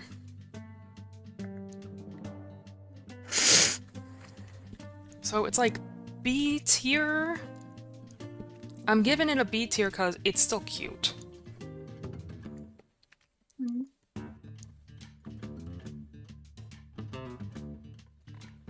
It does feel like weirdly it's still very Netheran. Like if she's finding belonging and comfort in the village that she has in the overworld, would one assume she starts like switching like her like aesthetical outfits to be more overworldly there and to kind of fit in there rather than just being more outwardly open? Yeah. That could have been an interesting detail to take, but they just don't do much with that. I mean, I guess you can argue that for the axe. Or, sorry, the scythe. It's not an axe. But it is interesting. We don't know The thing also is that her hair is slowly lightening. It's going from like brown with light brown streaks to light brown. And unfortunately that doesn't get an explanation as time goes on.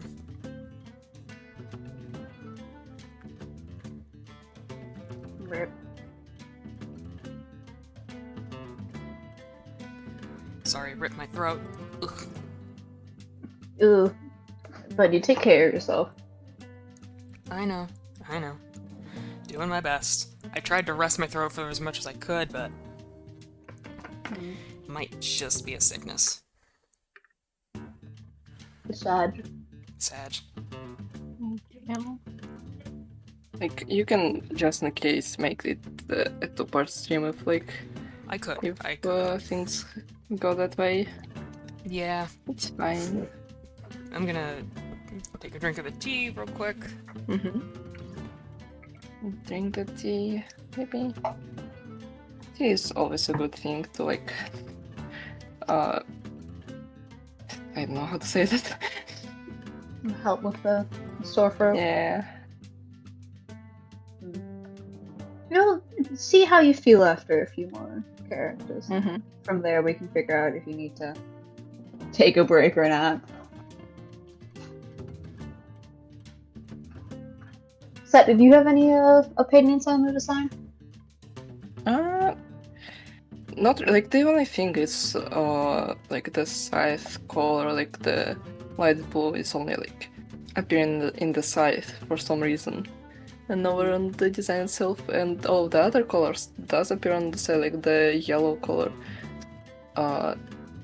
does correlate to that, but the blue does not. Which is interesting, but like it's fine because it's a weapon, I guess. Like it's a prop, technically not part of the character design. Big scythe. Big scythe. Big scythe. It's very cool. I like it. Its shape. The shape is nice.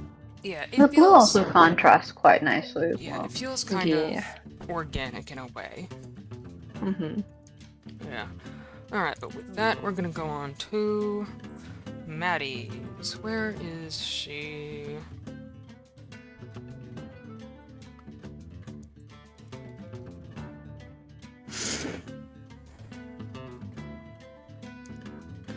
I really should have shrunk down the images before stream, but I did not. It's fine. We can look at the designs up close at first. Yes. But, Maddie, Season 2. I would say it's a pretty good B-tier design. The clothes have updated in style, but remain largely the same. Her more modern style of boots is probably an Endarian thing. She's now carrying poison potions as a safety measure due to the threat that Clown poses. She stands a lot more confidently, and she's clearly trying to do better to protect, like, Cab. The addition of a knife as her choice weapon is interesting because despite that there was a training arc between 1 and 2, the tool she uses to kill Ivo at the end of Season 2 is still her old bow. Which, in a way, you could consider a reflection of the fact that even though she has tried to change, she still relies on old habits. Her big green bow is still like a prominent part of her character. And she puts everyone else before herself. She puts other people first. She puts Cab before her own health. Like, even when Cab is in very bad mental state, she still puts herself in harm's way and ends up getting stabbed. Ooh. Her tendency to give to others before protecting herself is like a constant character trait, and she gives until, like, there is not much left to give. Her character doesn't go through, like, an arc of getting better. She goes through an arc of, like, trying to build herself up and slowly falling apart. Like, she's trying to build herself up as much as possible, but in the end, she just can't do it. And I think that That's cool. is interesting. But yeah, this is like a good B-tier character. It doesn't tell much about like world building, but it does tell about the character's like mentality and her slow changing, her development.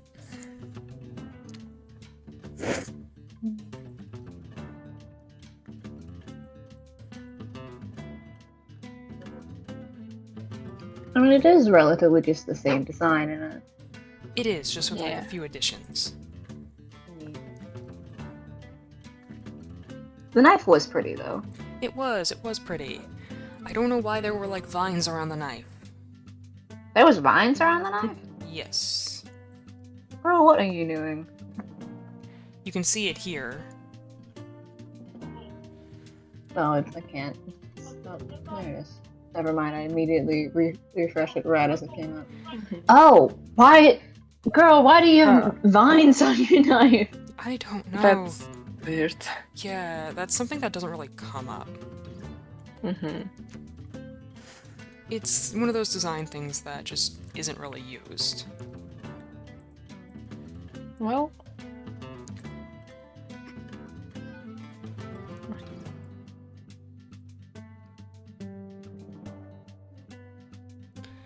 Jack, Pyrosa, I'm gonna Gesundheit. bless you. Thank you.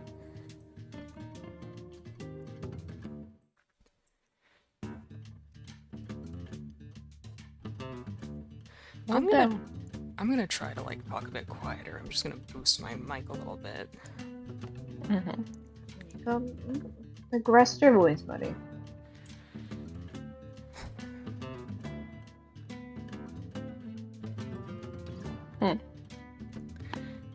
I think that on some level it's like the anxiety got me sick because I get sick pretty bad when I get really anxious. No. Oh. And I've been excited and nervous for this stream. Mm-hmm. And I've like been trying to fight off this weird like sore throat that I've been having for a couple days, but nothing seems to Oh. fix it. Ugh. Oh, buddy.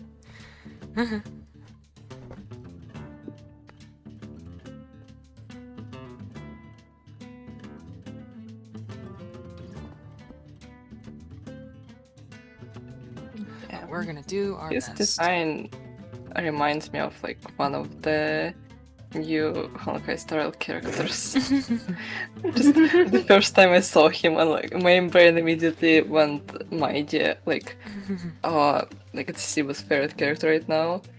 I can show it so like you understand what I mean. I'm just gonna send it into VC chat because like Jesus Christ, like damn, that's I see. very yeah. similar. Let me see. Ah. Yes. Damn.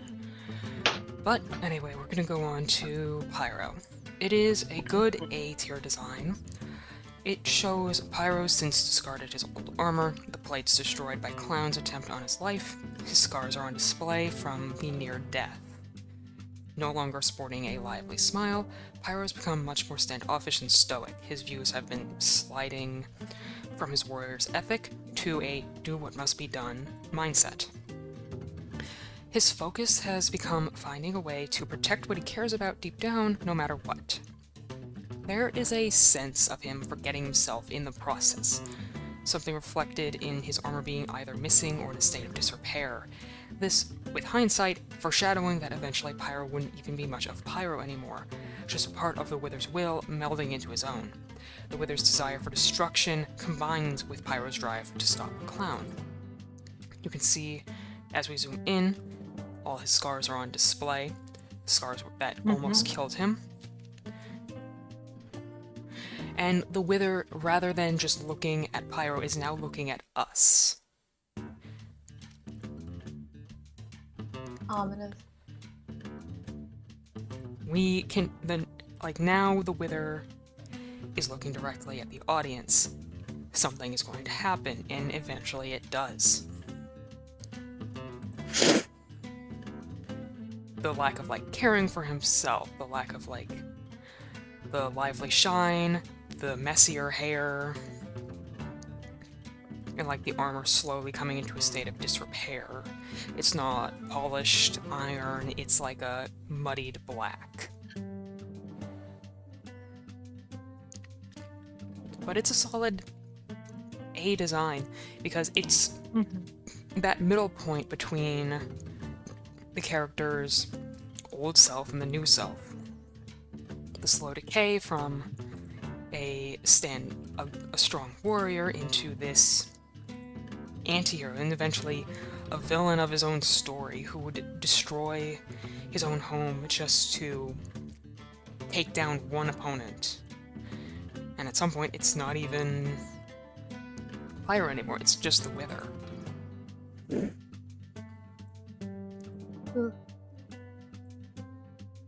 It is definitely the fact that like most of the armor is just gone, replaced only with the only thing that's still there is that skull.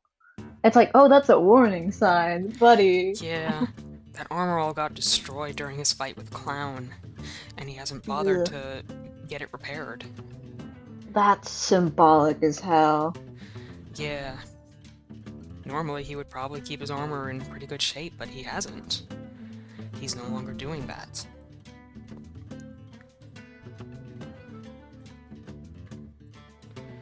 Alright, who is next?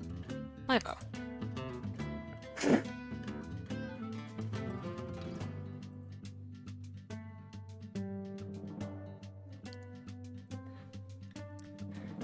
Look at that fucking little man bun. Well, Damn.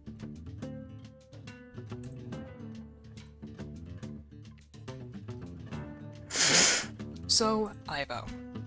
I think this design, story-wise, is C tier. While it is more revealing, it reveals nothing of real interest. While it shows Ivo becoming more comfortable with the village, it does not tell anything about his character. For the most part, Ivo's character hasn't had a lot about him outside of his plot points to do with Izzy, Kyle, and his efforts to keep some semblance of peace in the village. He has a surprising amount of tattoos from a character whose body has been covered for a long time. Well, it's not a bad thing, but rather, it is an unused design detail that could have been used for some wider ideas. Like, this is clearly some kind of Endarian style of pauldron, and, like, dragon scales in the clothing. But what is, like, the purpose to having all these, like, runes on his body?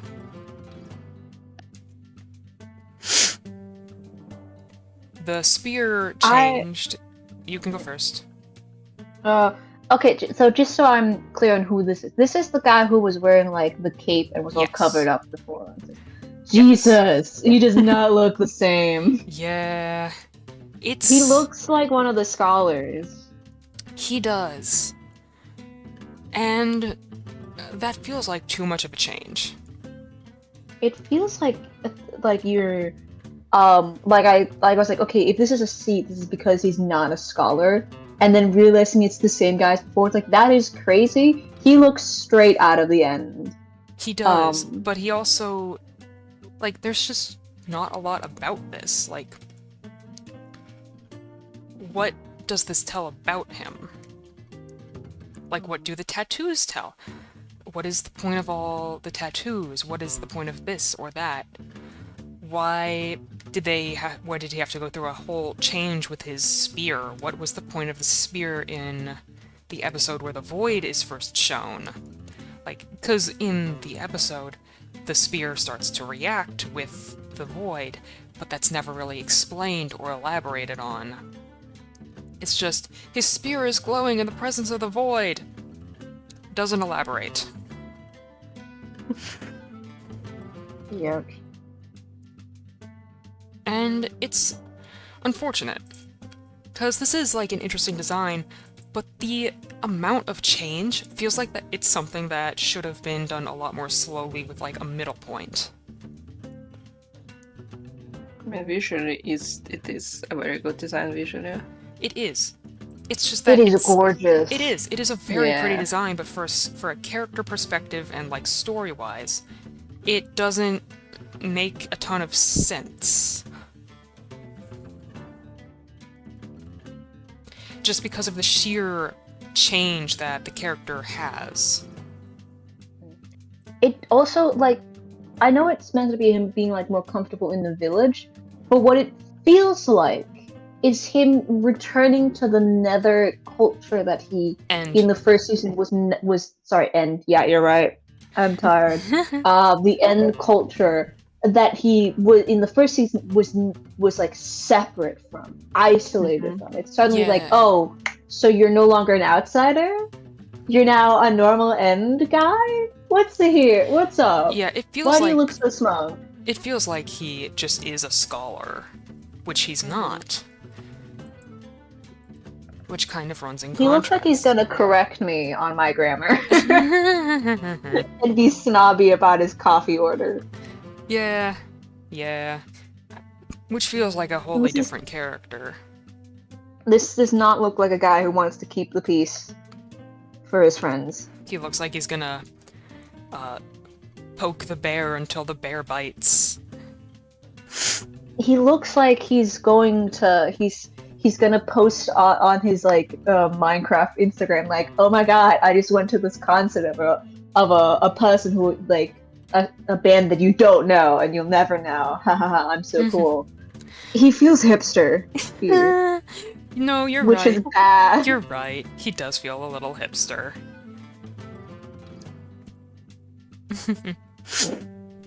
Alright. And now we go on to Izzy. Where is Izzy?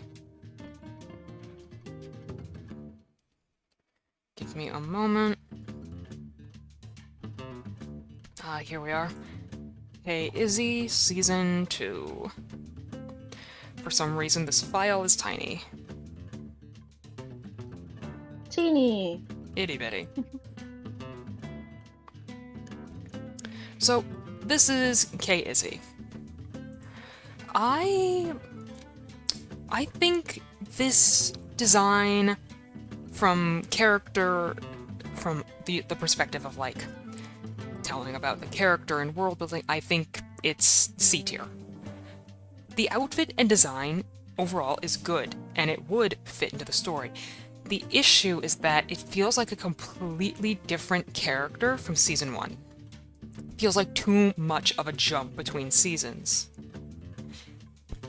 Like, from the shy librarian to someone wearing all black and, like, pump heels, it feels like such an extreme change that, frankly, this feels like it would be an amazing design if Izzy had been in Season 3. This feels like a great rebellion design for Season 3. And I think that, okay. So, Izzy has discussed on Twitter that she would have wanted her character to be a part of the rebellion in Season 3 if she hadn't left early. If she had been, frankly, this design would have been a wonderful development, showing her growing in stages from a shy librarian to someone who realized she's been hurt by her culture and wanting to fix it. This would easily be A tier if it were Season 3 Rebellion. But because it is such a jump from shy librarian in, like, a chunky dress to this design that's, like, a lot more exposed, it feels like it's too much of a jump between Season 1 and 2. Again, if it were Season 3, for a Rebellion design, it would be easy A tier. But in the context of the story and the character at the time, this just feels like too much of a jump. To be fair, her character is very much recognizable from like Season 1 to this design.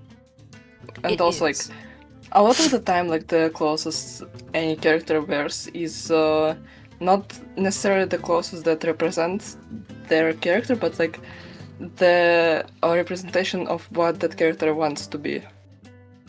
Yeah, but I think that it would have been more interesting, as a sliding scale slowly developing, instead of just...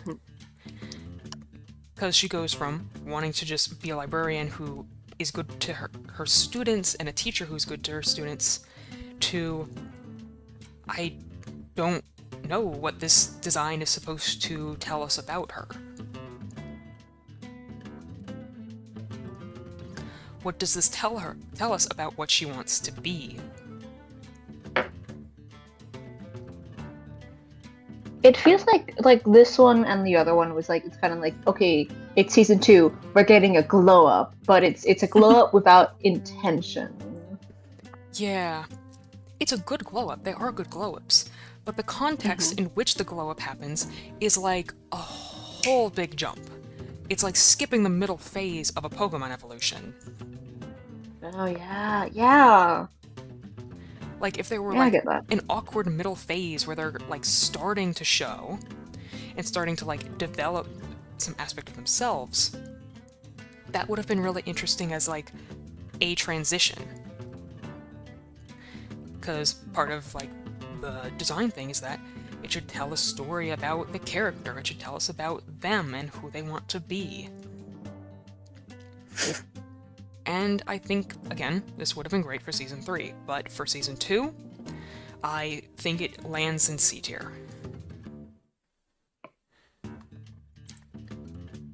Any other words before I go on to the next one? None of Soteria doesn't have any? No. Oh. Alright, we're gonna go on to Magic now. Where is she? Ah, here we are. Magic sings. It's magic! Oh my god. Oh my god. I- Such small image. The shoes.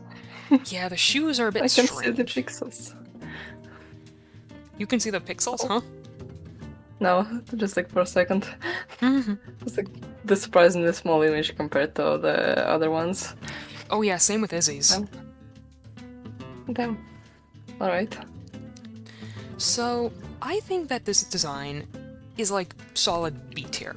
In tandem with magic being assumed in Darien, her clothing feels a little off compared to other Indarians. Like, I can't quite put a finger on it, but something about her, like, feels off compared to the It's other. very grayish. It's like all of the contrast was like there's no color contrast. And it's weird because other Andarians have like very bright colors that like immediately hits your eyes. Like, and, they do have, like, purple and, Yeah. like, strong contrast, but something about it is just, Yeah. like... She's off. also And this she's purple is very almost gray. she has a brown, red, and gold on her. She feels like a split between End and Nether. Like Yeah. a little bit. Feels less guarded than the others. Oh yeah, that- cool. Well, that does tie a bit into the fact that her character isn't really on guard in the first place. Oh. What is that? What is this ping? Mhm.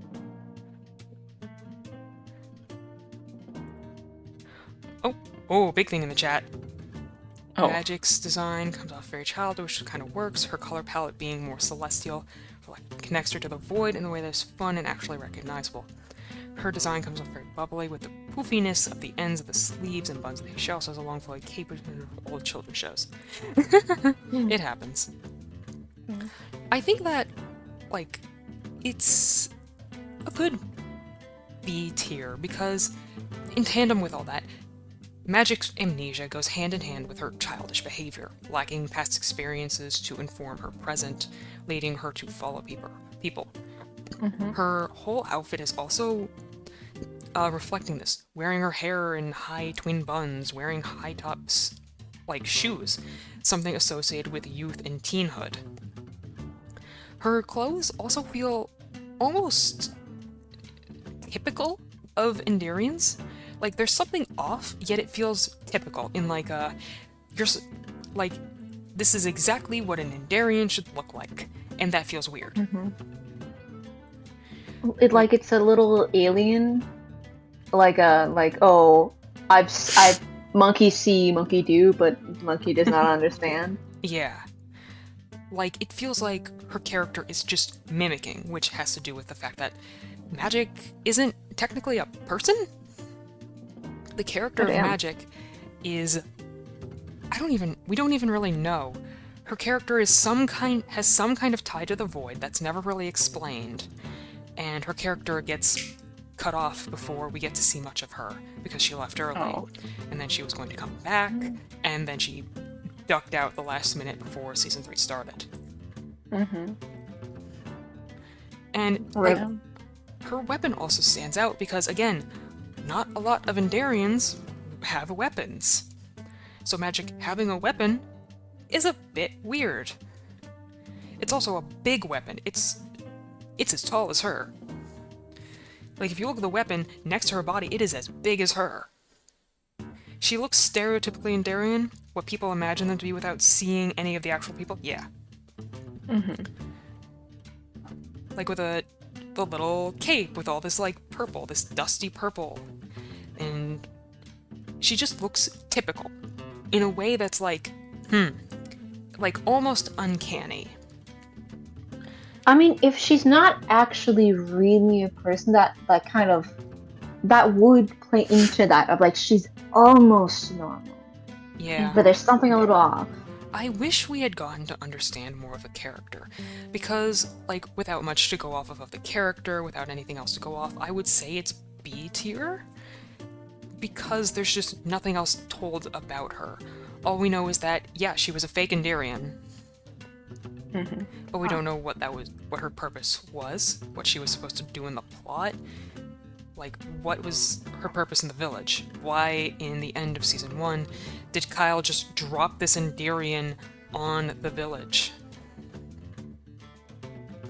And then there's just this fake Endarian girl running around. Like, what is Magic? What was she?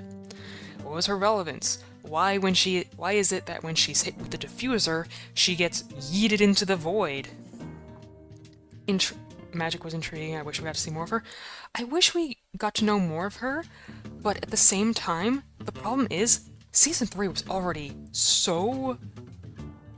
It barely had time to breathe. Season 3 barely had time to breathe, and K-Magic was apparently supposed to be a villain. She was supposed to be a secondary villain. From what I remember from various yaps of, like, what was it? I think it was during Cab streams, K-Magic was supposed to be, like, a secondary villain, someone who got mad at Cab becoming a hybrid, because of Magic was supposed to have, like, ties to Concha or something, and Magic starts to get jealous. But... That's interesting. But if that had happened, bro, there would not have been any time for any of the main plot points. Clown was already taking up, like, the entire plot. What time would there have been for a secondary villain? That is probably why they didn't do that in the end. Because of the lack of time. I think, well, around that time, Magic, like, completely dipped off the internet. I see. So, if Magic hadn't dipped out, she probably would have appeared. Yeah, maybe. Also, that one red shoe is throwing me off because there's no red present anywhere else in the design. Like, yeah, the red is a little. You could have used yellow, because yellow is very much present in the design. So, why is it red? So the red and purple shoes is kind of a thing of Magic's, like, character designs. I've noticed that. I've looked around. This is, like, one of her things when it comes to her designs. And I really think that should have been something that was changed. No, they could have at least, instead of changing the one shoe color, add red anywhere else on the design, maybe like something in the hair that would have been red. Yeah. Because like at least it would have been consistent. Not Yeah. like yeah. It could have been It's really not cool consistent as at all. like a symbol to tie her to K. Kyle, but this is just an aspect of her character design. This isn't some interesting connection to Kyle. This is just Magic's design as a content creator, having one red shoe, one purple shoe. It's not deeper than that. I wish it was. I don't think Right. even not making it deeper, just like why is it just like red only on the shoe? Add it anywhere else, please. Yeah. Could have like straight up Whoa. could have just made the hair slightly. Oh, you good? Yeah, your mic just exploded for a second. Bruh. I hate it here. I would like you could even like she has the brown part. If you'd made that any more red, there would have been just like a little more like stuff that makes sense with the shoes. Yeah. Yeah. Yeah, actually. Or making the shoe yellow instead. That would have balanced it out Yellow more. would have been nice. Yeah. It would have gone pretty well with the cape. Yep. Mhm. But yeah, I think that Magic's design is like solid B tier. Mm-hmm.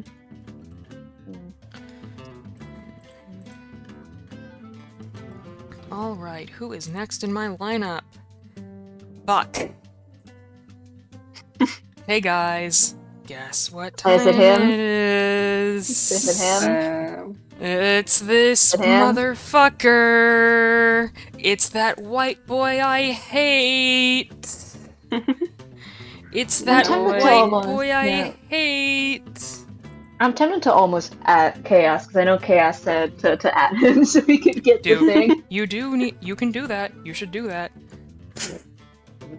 Chaos. Okay. Where is the? Now, in my notes, I have fuck this white boy. Nah. However, I am going to be fair. B tier. Basic adventure outfit with a lot of chains, overall functional, red in contrast to Cab's blues, showing their opposite, but connected stay as siblings. Bland. Next one. He looks so modern. It's crazy. I don't He like doesn't him. even have any of the other excuses. He looks like he's meant to be. He's a Yes, thank He's you. the blandest, edgiest white boy. I don't like him. I hate him. I hate him actually. But we will He get looks like he's in a music video, and I say that in a bad way. guys. I wish this design had more evidence. Yeah. Gee, that would be really nice. Oh. So Damn. much, but I am going to give it a B tier because it does run contrast to Cab's blues.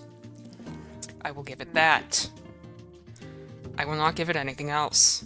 We are moving on. Yeah. Because I'm noticing like a lot of the designs have the present gradient. So, like from the bottom is usually either brighter or darker in like most of the designs, yeah. which is interesting.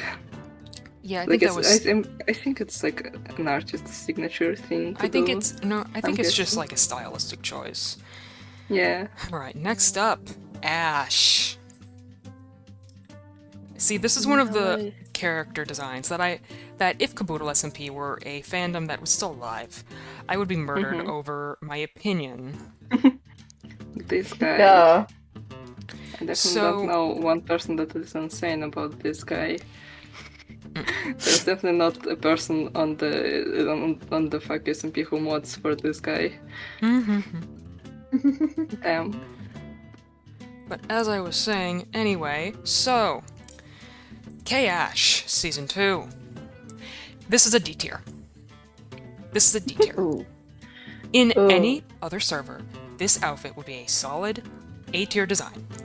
The issue is that this runs in complete contrast to K-Ash's backstory as it was revealed to us. K-Ash is a kleptomaniac whose desperate desire for valuables, the only thought that remains after whatever happened to him in the portal, that's the only thght he has. His character is a kleptomaniac, looking to steal anything that isn't nailed to the ground. Desperation is a disheveled and unkempt appearance. It is not measured and remembers to tie a tie perfectly every day. An amnesiac kleptomaniac isn't going to be walking around in a 3-piece suit with tied loafers. And just like any of this fancy shit. Look at this suit. Look at all the layers. That's a button-up shirt. That's a tie. That is a tie. Like, that is carefully measured. That is gold placed perfectly. That is a perfectly done vest. That is a well-ironed shirt and ironed pants. What does that have to do with a character being a kleptomaniac? Another big message. Cash has given their Cash. opinion. Oh, K-Ash does not make sense at all from, in my opinion. This stated to be poor in Season 3 finale, but he's wearing a suit. No one here has a suit either. I don't think there's a reason for this feels any more out of place. In my opinion, this also messes up with the gold in his design. It could have been a sign these were stolen goods. Yeah. Pash, just, like, cut it in half into a /1/2 at the end next time, alright? All good. But this is such a D tier design. If it were in any other server, this would be a good A tier. But also, let's talk about the fucking plug. What is this plug? It is a plug cable coming out of his head that is not explained. It's unused, unimplemented, and just distracts from what is going on. What is this plug? What is this fucking cube? What caused these scars? See this little cube here? There's a little cube. Bro, not the cube. It's never explained. He's covered in all these scars. Why does his eye look like this? What does the void have to do with looking glitched? What does the void have to do with the way that his fingers look? What does the void have to do with a fucking cable? What was the point of any of this design? None of it is cohesive. None of it works for what we've learned about his character in Season 3. It is so bad from a design and character perspective. The plug only is mentioned yet be attached to his memories or something. It's not developed at all. The plug has no purpose. There was nothing to, pardon the pun, attach to it. Nothing, none, zero, zip. Absolutely nothing. It's just bad. Everything about this design is bland. Everything about it doesn't work. It doesn't work for his character in Season 2. It doesn't work for how his character is in Season 3. None of it works. None of it is cohesive. So this, I think the plug could have worked with fourth wall break, but we don't do fourth. KSMP did not do fourth wall breaks. Uh-oh. This isn't Showtime SMP where you're talking to chat. Which, by the way, Ash constantly did. Ash constantly broke the fourth wall. He wasn't supposed to do that. He wasn't supposed to talk to chat. He shouldn't have been doing any of that, but he did. And it's just an unfortunate character, an unfortunate thing that he just kept doing. Add to that just the design overall. It's just D tier. It's D tier. If it were in any other server with a different backstory, it would be A. But in this context, it is D. It looks like an over-glorified OC, unfortunately. Yeah. Alright. We are getting close to an ad break, so I can have a moment to rest my voice and run an ad break. I'm going to be running a 2-minute ad break because we are also at the over the 2-hour mark. So I'm going to run a quick ad break and we'll be right back. Everyone should probably go drink some water and go to the bathroom if they need to. Hydrate, you fools. Hydrate. Alright. And we're going to be starting ad break. Okay. I forget what Chaos was doing, right back. but he's not on at the moment. Alright. Oh, well, I'm gonna go get some water as well. Be Okay. right back. Yeah. I still have my water from before. How are you feeling, Nick? Throat's a little bit rough, but we're going pretty good. Mm.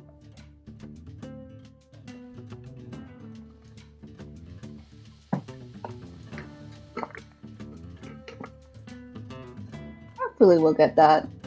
The PowerPoint, because the PowerPoint concept is very funny. Oh, Our ad's not. is there no ads? It says add in progress.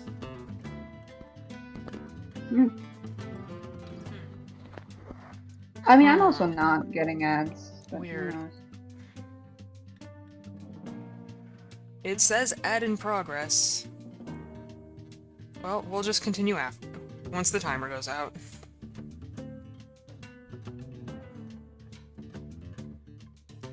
We'll figure it out. Exactly.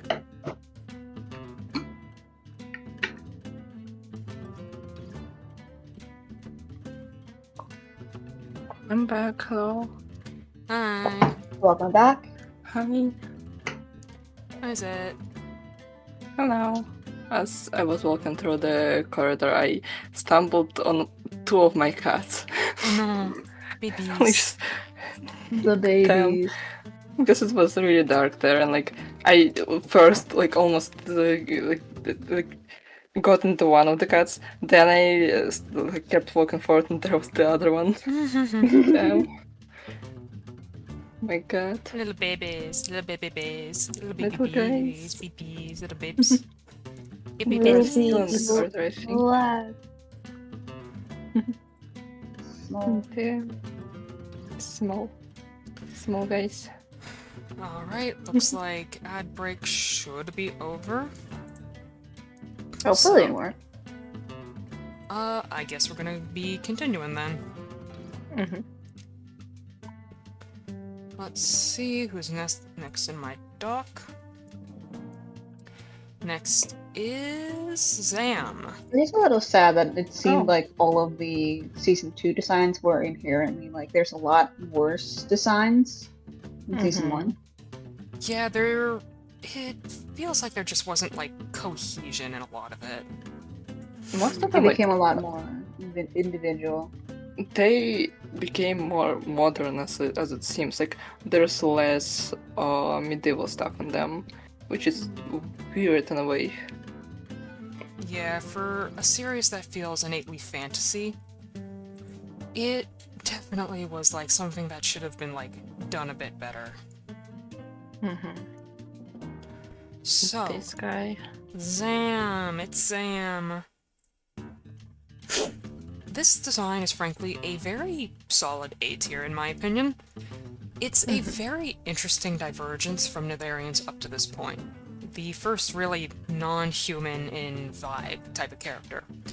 His skin is bright yellow, he has large horns that come out of his weird little head helmet, and he's just overall like, he feels human, but he is strange.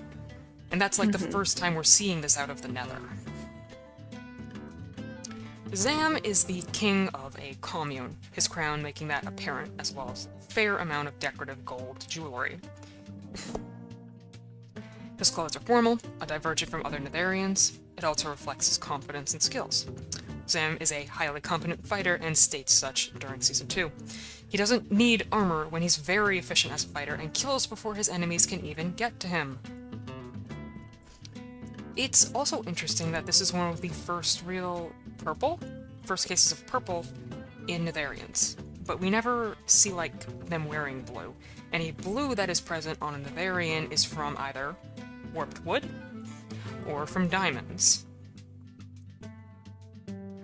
But Netherians are... most of the colors are pretty consistent with, like, the Nether, in one way or another.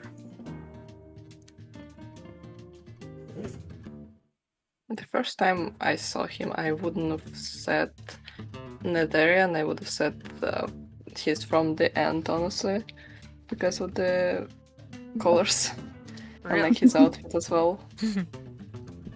I think he feels Netherian because of just like the way that his horns look and the excessive amount of gold. I mean, Yeah, I could say that. I mean, yeah, it doesn't feel really excess in terms of gold outside of like the horn decorations. The rest is kind of like, oh, the buttons are gold. Oh, the little like belt buckles are gold. But I'm not seeing anything extra. I'm not Yeah, seeing I it like Yeah. overdorned with things. So, like, embassel your leather, whatever it is on, I think or like that your cape. I think the lack of gold shows a good reflection of like his restraint as a king to not wear gold in excess. He wears enough to represent his status as a king, but not so much to be too far above the average Navarian. He's not doing, like, a big show of wearing all this gold. His skill speaks for itself. And he doesn't need to make a big show of it to prove his abilities as a king, as a ruler. And I think that's, like, very interesting because it's just more subtlety than, like, you may expect.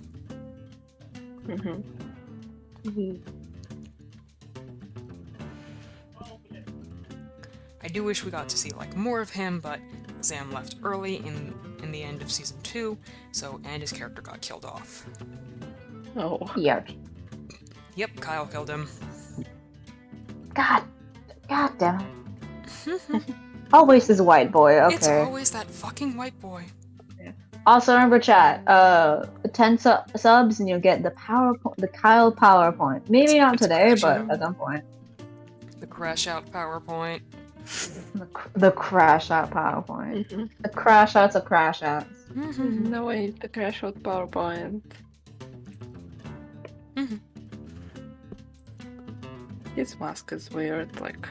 It's a weird helmet. I wish we understood a bit more about it, but we don't. Yeah, like I remember the first time I saw that on Twitter, like back when it was revealed, I did not like it at all. But like now it's grown on me, like, and like it's alright, but still weird. Yep.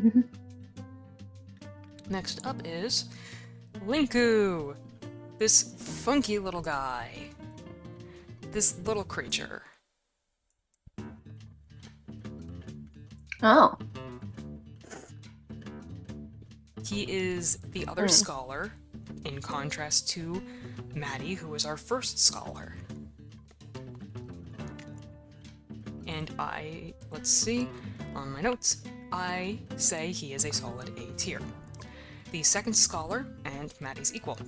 As a duo, these two are fascinating and sides of the same coin. A duo set up to rival each other by the wider society as public show. Link's clothes stand out from other Endarians, his style being more exposed than others. The clothes are bright, stand out, like a stage outfit for a show, tying into the fact that the scholar duo are more like puppets and public figures, show scientists, than like actually doing like the whole science and stuff. Let's see. Endarians, by default also, as I've said before, don't tend to have weapons. Linku's sword makes him stand out by having one. Fun bit also, up to Season 2, he is the only Endarian to wear red on his outfit. As well, only 3 Endarians wear green in their outfit. Oh. This is unintentionally, it's definitely just a coincidence. It unintentionally links Maddie, Linku, and Concha, as they are the only ones to wear green, lining up with them being the only ones in the modern era with Endarian essence. Crazy. That is like a wild coincidence to me.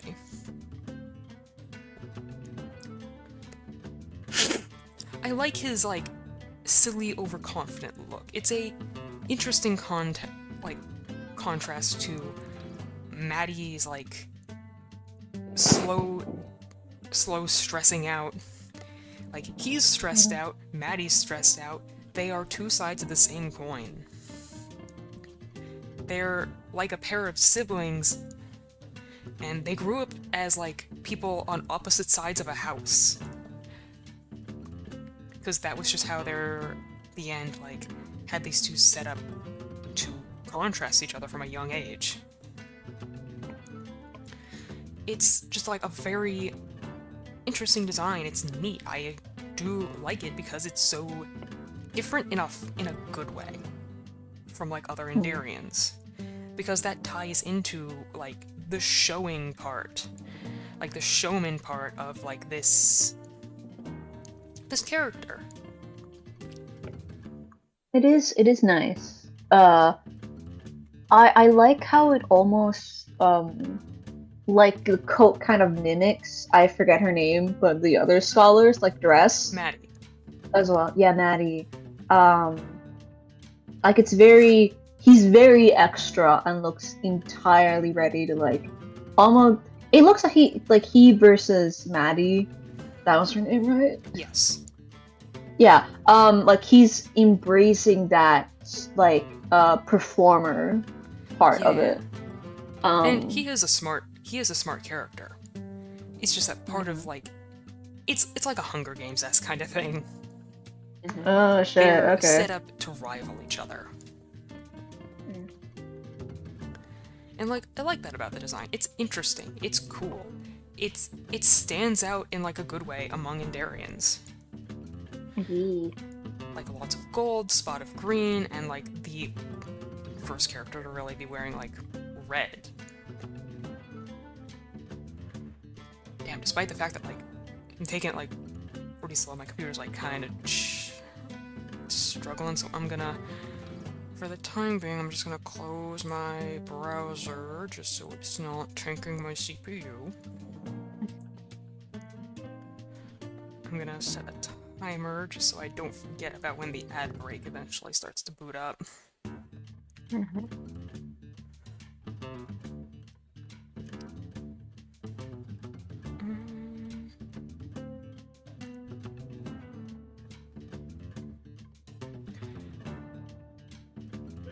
Come on, timer.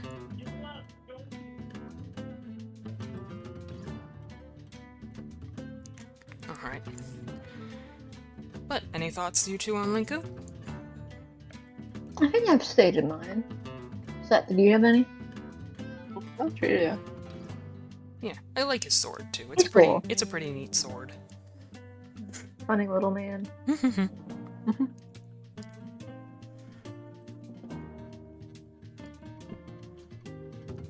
Okay. Last design of Season 2 is Moo.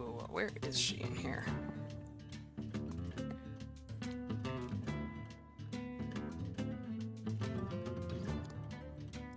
Almost fits. It almost fits in the canvas.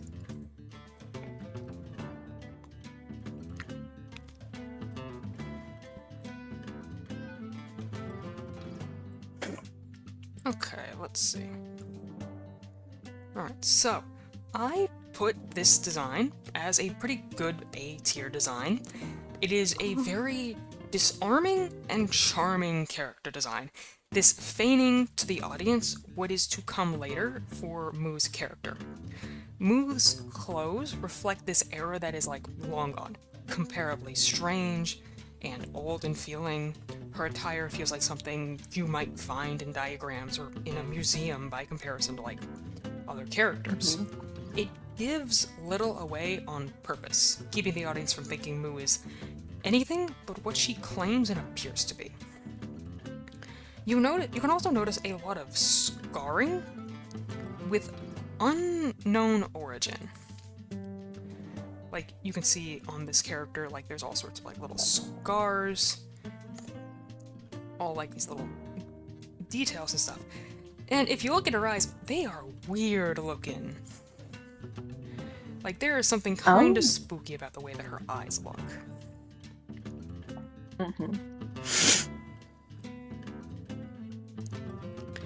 Like, we meet her and she's like a nice, chipper, sweet cow person creature. And, like, nothing about how she presents herself gives any way to anything else that you might think.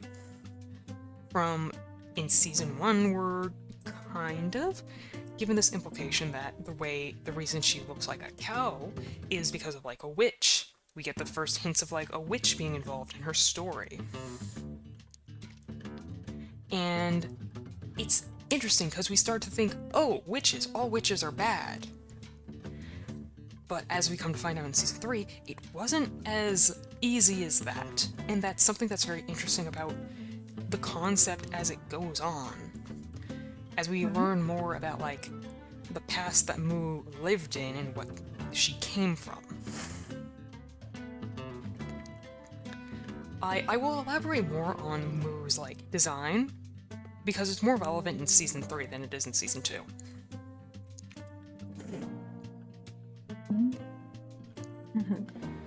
She's also very short. Her character is like 5 flat, which is quite tiny. This A is little cool character baby. design. Like, damn. I love the hammer. The hammer really makes her feel like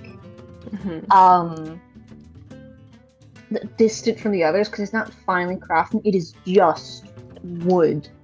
And very like raggedy made too. Yeah, it's the one I love part of the her that's like colors. really ragged. Yeah. I love the colors, like the green and pink, like they contrast nicely. Yeah, it's a really good color contrast.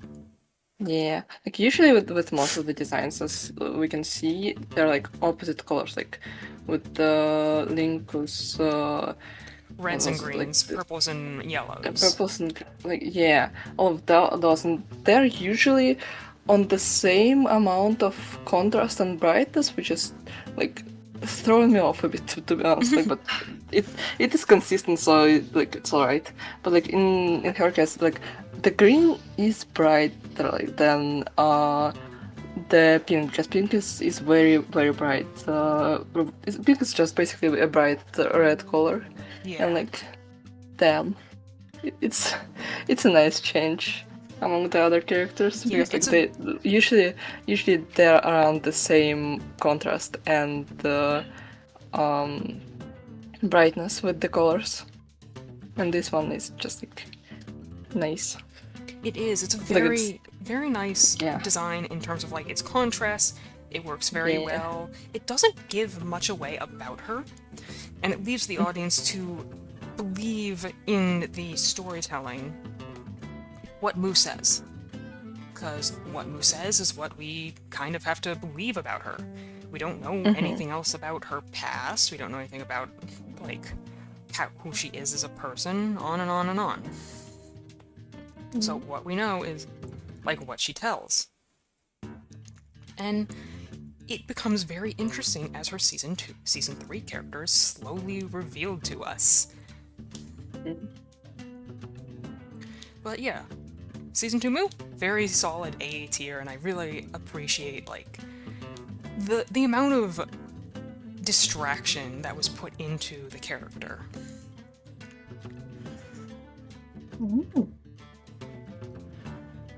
Okay, well, that's the last of season 2. I'm going to go to the bathroom real quick. I should have done it during the Okay. last break, so I'm gonna be right back. Sorry about that, chat. What was your opinion on season 2? They're interesting. Like, I liked season 1 more, but season 2 visually more pleasing. Like, visually they are better, but story It feels like wise, the no.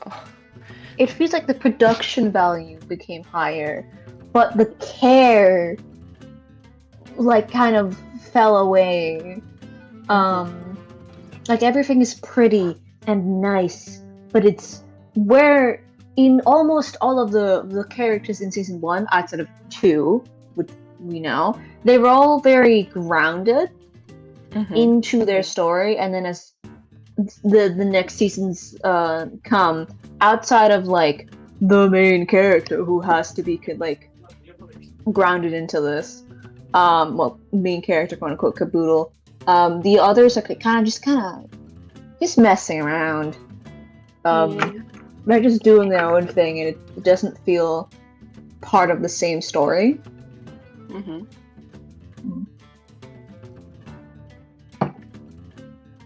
Which much sad. This, like, visually they are better and nicer to die, but yeah. It's to be honest, it is difficult to keep something both visually nice and story-wise nice, because there's always this confusion between like what would make sense in a practical use and what would actually look good. Because oftentimes, like, a lot of the stories go for what's looking like nice and cool instead of what would make sense in practical use. Yeah. Okay.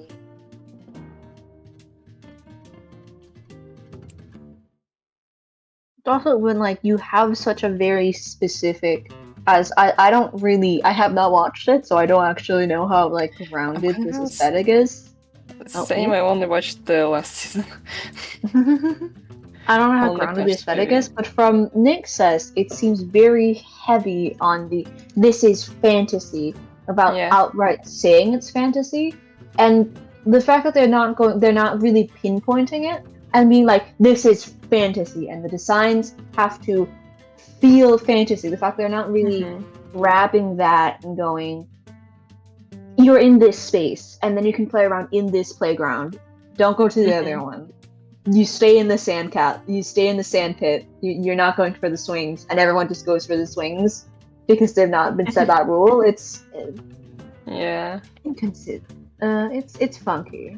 mean- Not Honestly, as a person who like most of my design experience and design inspirations come from something that's very much ignores that rule, that being Honkai Star Rail. Unfortunately. Yeah, it usually goes for like the visual pleasing looks instead of practical and makes sense. Like, it's difficult to do the design that would make sense in the setting and look good. But yeah. I mean, this is Nick we're talking about. So this is, Mhm. and I will admit, a more of an analyzation from someone who really does world building. This stream is about the designs being like in the story, the designs in the context of the story. So yeah. Welcome Hello. back. We kind of did our recap on season 2. Yep. How'd it go? The designs are cooler. The plot for them is worse. Yes. Atamu, we love Moo. Yep. Also, Kyle was here, so He was there. he sure was. And for 10 subs, you can know more about him. Wonder where Chaos is. I don't know where Yes, he he's is. I probably at DM'd him. He's not Yes, here. working. Bruh. That He's guy not at doesn't work. help. It's No, it's he's in past Germany. midnight. Oh, he's in Germany. Oh. Oh, He just maybe said- he's asleep. Yeah, but he did say to like spam him. Shoot. Oh, Okay. Hold on. Like this isn't. What? his That you own also words. messaged him. I can, I'm I can not- message him I'm not one- in Telegram, actually. I'm not one to spam, but I did message him twice. So.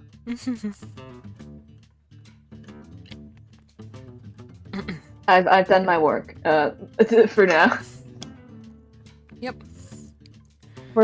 This is like a ritual of trying to summon the capitalists for the ultimate cash out. Exactly. All right. So we're getting back into it, and we're gonna go into season 3, and we're gonna Yay. start with one of my least favorite designs of the entire season.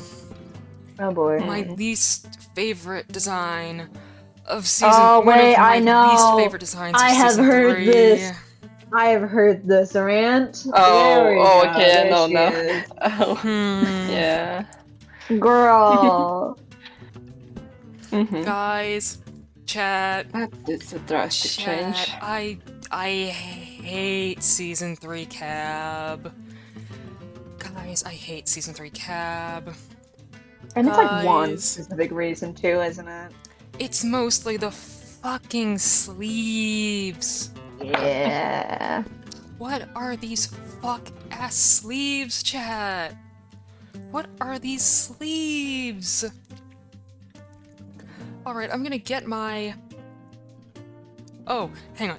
Quick little blurb. So, Season 3. I lied a little about going in completely the order of introduction. Why? Because I am saving the best yaps for last. My 4 favorite designs will be at the end of the stream. I have Lovely. favorites. This is my stream. I can do what I want. The bias is being thrown out the window. It's fine. Actually the bias is being rolled in. Look, just for those Orders. just for those 4. Whatever. Just for those 4. Yeah. Oh, that's why he isn't here. I was wondering where he was. Hold on. I know who's missing. Ooh, what?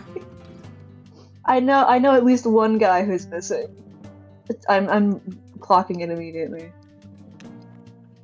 I have no idea, to be honest. I have no idea what I you think mean. I know. I think I don't know. I might just be tired. There's a certain raccoon missing, but I might be wrong. He's the season 3. He's season Ah, 3. shit. Never mind.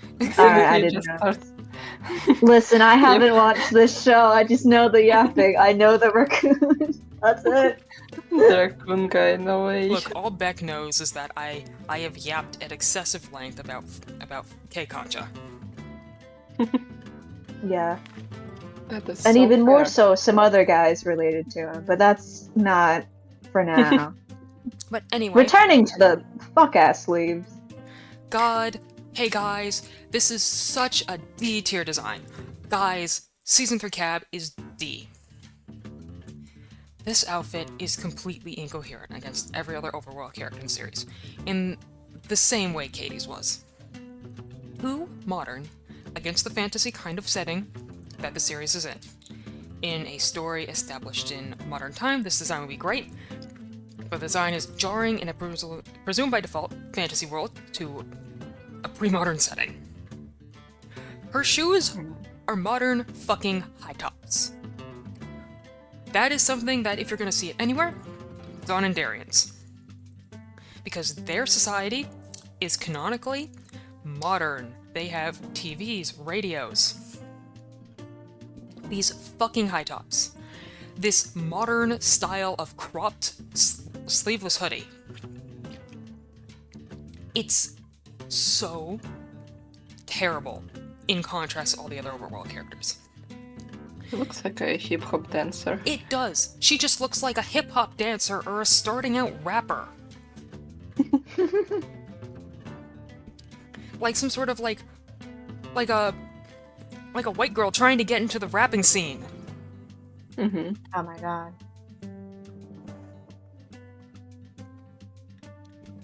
Like this is supposed to be her She has a outfit. SoundCloud. God, she looks like she has a fucking SoundCloud in like the worst way.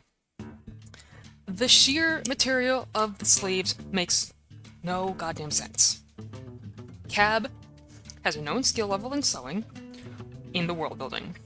However, the types of sheer material that exist in the world include tulle, organza, nylon, meshnet, polyester chiffon, muslin, and viol.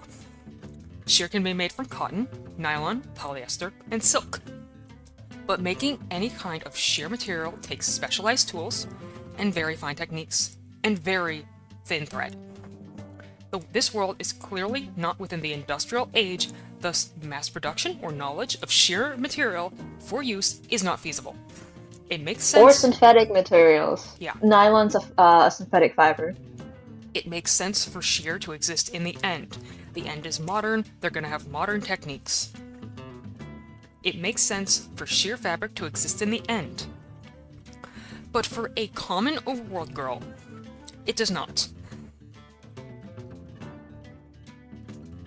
Like, The world is just clearly not in the industrial age. Mass production for her to just wear casually isn't gonna happen. Now, chat, if you are asking, could Cab have just left town to go get sheer material? No. K-Cab was on bed rest for 6 months after getting stabbed, and she is still feeling pain from it. In some way, in the first episode of season 3. She would not have been well enough for long travel for material. She also wouldn't have a lot of money, as it is pre-industrial times, and that kind of material would be unfathomably expensive, especially without cheap materials like polyester or other plastics. Synthetics, baby! They're not here. Could someone else have gotten They're it? inherently post-industrialization. Could someone else have gotten it? No, because if you're gonna ask, well, Linku could have gotten it? No, because Linku was busy planning to go to the end. The overworld also hasn't seen an Endarian in 400 years or so. Same is applicable to Rey. Rey was gonna be going to the Nether, and the overworld hasn't seen an Endarian in 400 years or so. And Moo was on doctor duty for Cab and Kyle, as well as playing therapist. There would be no time for the frivolous task of getting sheer material. The one saving grace of this design is the addition of Zam's jewelry to show how Cab was impacted by the loss. That is the one saving grace, but the rest of this design is so fucking modern, and I can't stand it. Just because of how much it runs in contrast to everything else about the world building up to this point.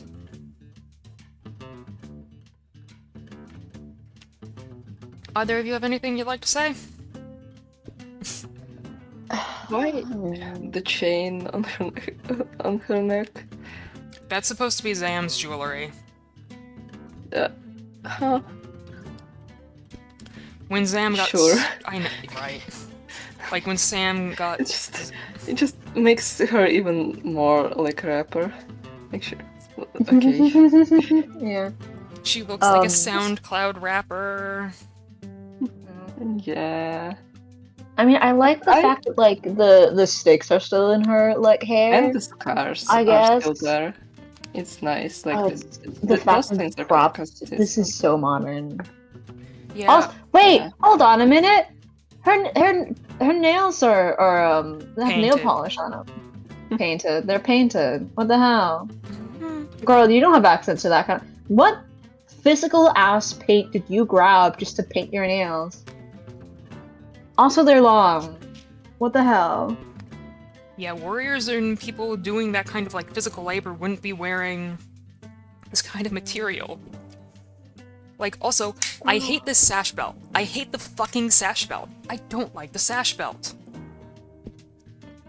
This is another case of she's so pretty, but like, girl. I'm gonna drop info here again. This is a YAPATHON. Criticisms are the CCs are pointed at the CC's choices, not the artist's work.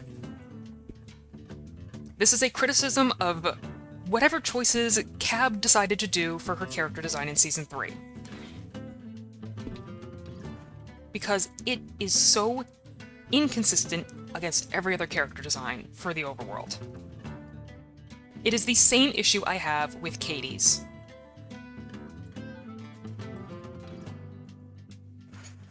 So I guess we're gonna go on ahead and move on to the next character in the lineup, which is Rey. Insert as new layer.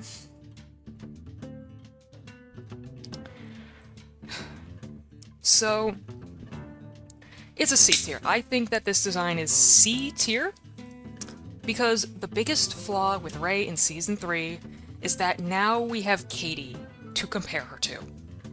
By the time Season 3 has come, the point of Rey's Wings plotline has been completely touched for all of Season 2.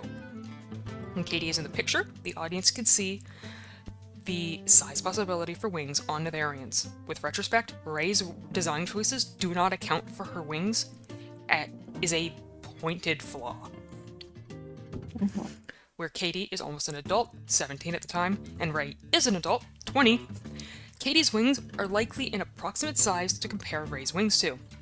The fact that Rey's wings aren't anywhere on her design is a missed opportunity for the audience to see what kind of damage was done when she was a young teen, and to give the audience a chance to wonder if Rey could even fly again. The lack of using this as a point of dread is a major missed opportunity for the series. Like, it would have been really interesting if, up to the Nether collapsing, Rey was constantly wondering if maybe she won't be able to fly again. 'Cause Rey hasn't flown at all since her wings were damaged. Ugh. Hasn't even stretched them. She has been binding them this entire time.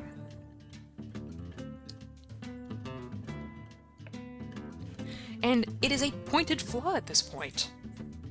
Like, where are the wings on this?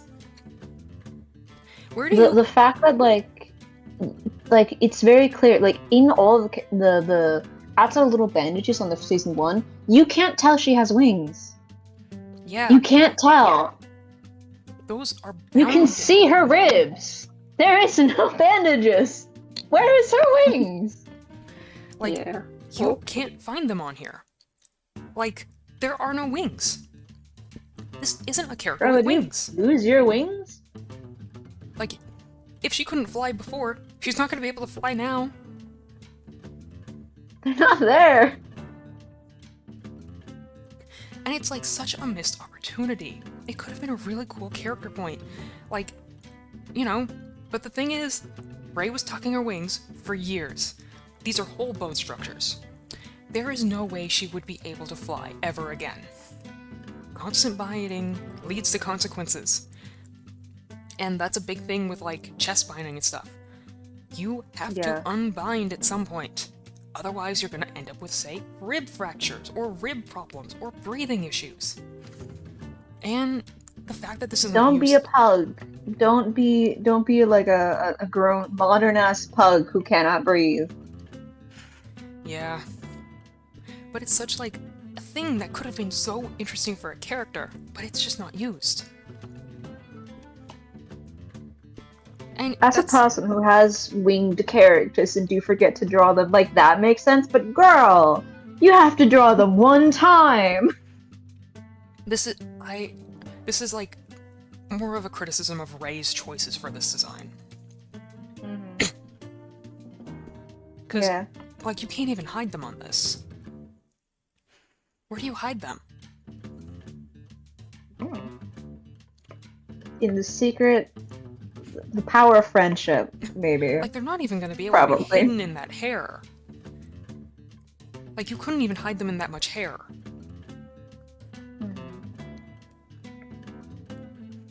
Also, it is a plot point that isn't brought up, but Rey has these weird marks on her arm. It's never elaborated on.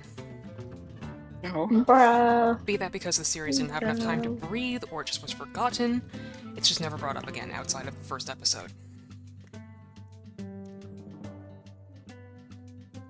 And it's unfortunate. Because if not for... You thought that... Yeah, generally didn't think she had wings till it gets brought up. Exactly. Like, this... Like, for the longest time, I thought Rey's wings were completely cut off. I thought the reason she bound her back, was because she had little chicken wing stalks. Like, these little half stalks of, like, bone and meat that couldn't fly anymore, and that's why she was so embarrassed to have, like, let anyone see. But she has whole finished bone structures that can still fly, and we don't see that. And it's unfortunate. Alright. But I think it's time to move on to Maddie. Oh, Maddie. Where is she? This sad, poor girl who has been going through it.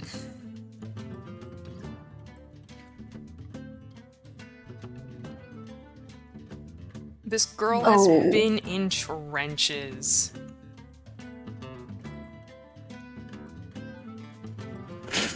This poor girl has been just in these trenches.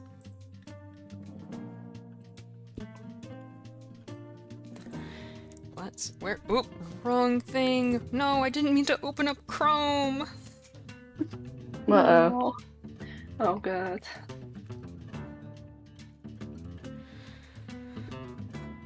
I'm just gonna take a quick drink.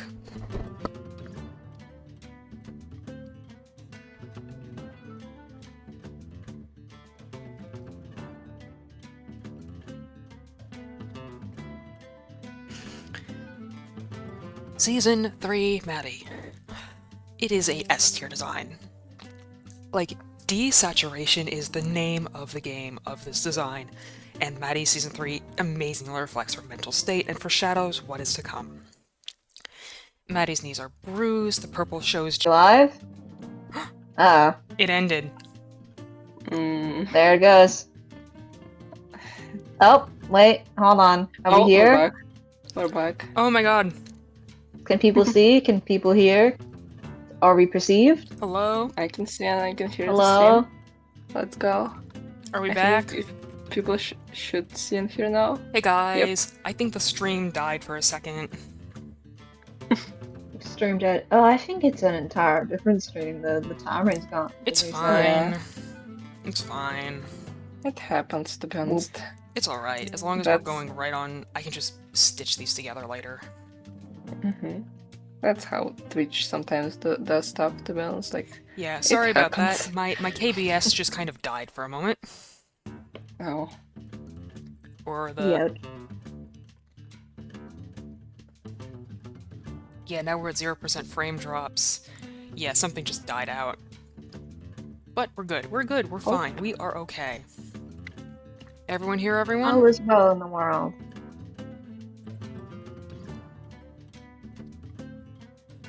We all good? Everyone here?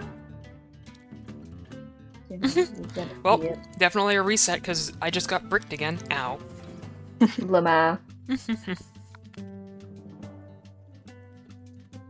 Alright. Anyway, as I was saying with Maddie, there is, as we can see, Maddie no longer has her signature bow. It is something that has been key to her attire and identity. It's no longer there. She didn't have a sense of self during Season 2 that she revealed. She, she didn't feel like she had a self. She felt like she just lived for others. And the loss of her bow is symbolic to this lack of connection to whoever she was before.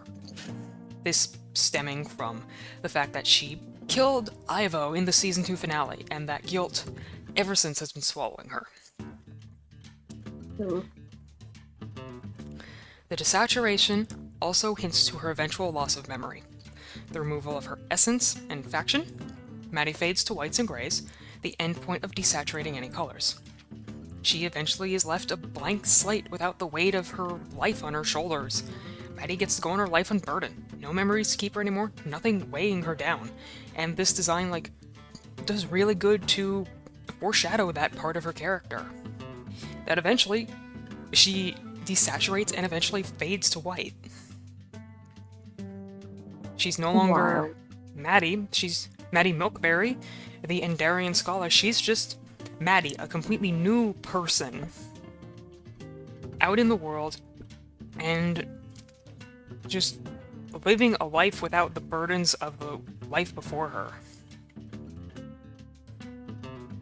And I think that's a really interesting, slow character decay.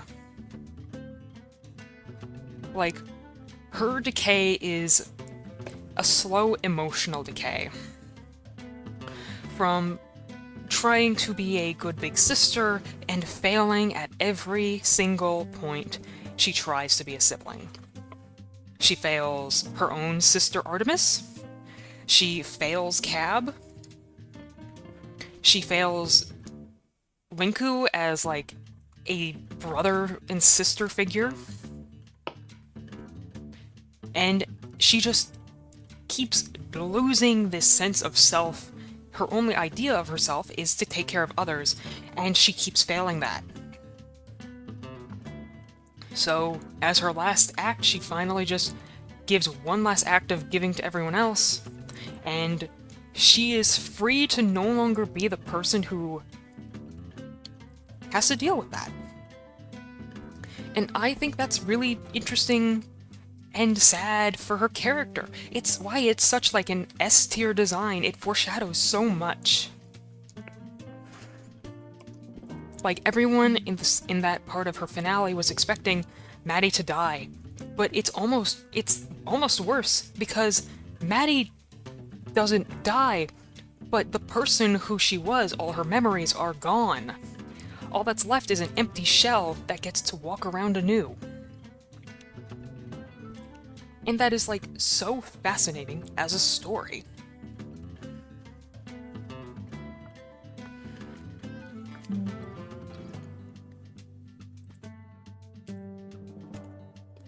I like how tattered the cape is. Yeah. And how like sun-stained it is too. Yeah, it's just started to fade out. Once again, fading to white. Also the hair as well. Yeah, it's starting to gray from the stress. Oh, girl. And the fact you can see all the stars more than the purple, like the stars are so white compared to all the like coloring she'd normally have. Yeah, it's like this fading of her Endarian traits. And it's such like a good design because of all that. Lovely, wonderful. Now it is on to Season 3 Pyro. He is a scuffed motherfucker. Look at this fucking bean. Oh, he's blue! He's gray. It's gray. Oh, he's essentially blue. It's bluish gray, to be honest. But he is... Damn. He's old. He looks old. He looks withered and old. Wither. Oh, jeez. Literally. Damn. I would consider the design like a very good A tier. It is the final stage of Pyro's journey and his fall from grace. Unlike the proud warrior the audience has come to know over the last 2 seasons, Pyro has just withered. Loss of muscle, his clothes in tatters, the loss of color. Everything is just the slow decay of everything Pyro was, leaving just a shell of a man. His hair is just faded, he's like covered in just like gunk and scars. The wither has pretty much taken over all those thoughts. All the golds have decayed, all the armor has decayed, his clothes are barely like being held together. He is just remnants of a man, and he's just not there anymore. Pyro is barely Pyro anymore. The person who is there at the finale isn't even the character who is barely the person we saw at the beginning. He's all but someone completely different. He needs to eat better. Because of what? He needs to eat better. Yeah. Yeah. But it's interesting, just like a lot of the characters go through this decay. Like a few characters go through this decaying arc. Some heal, some get worse. And a lot of them do a lot of these are just really good characters in decay. And like that wither skull is still present. It's always looking, and now it's just still looking at us. And it just tells you that no matter, like, I think that kind of would be symbolic of just like the possession, because when you look at the initial design for Season 1, the little eyes of the wither are white. By the time Season 2 and 3 come around, they're blue. The wither is active again. And it's active using Pyro. Plus, Pyro isn't looking at like the camera or at anything. He's just kind of like, he looks dazed while the skull looks alert. Yeah, It's not even pyro anymore, it's just a husk. Just the shell of a person who used to be there. What a sad man.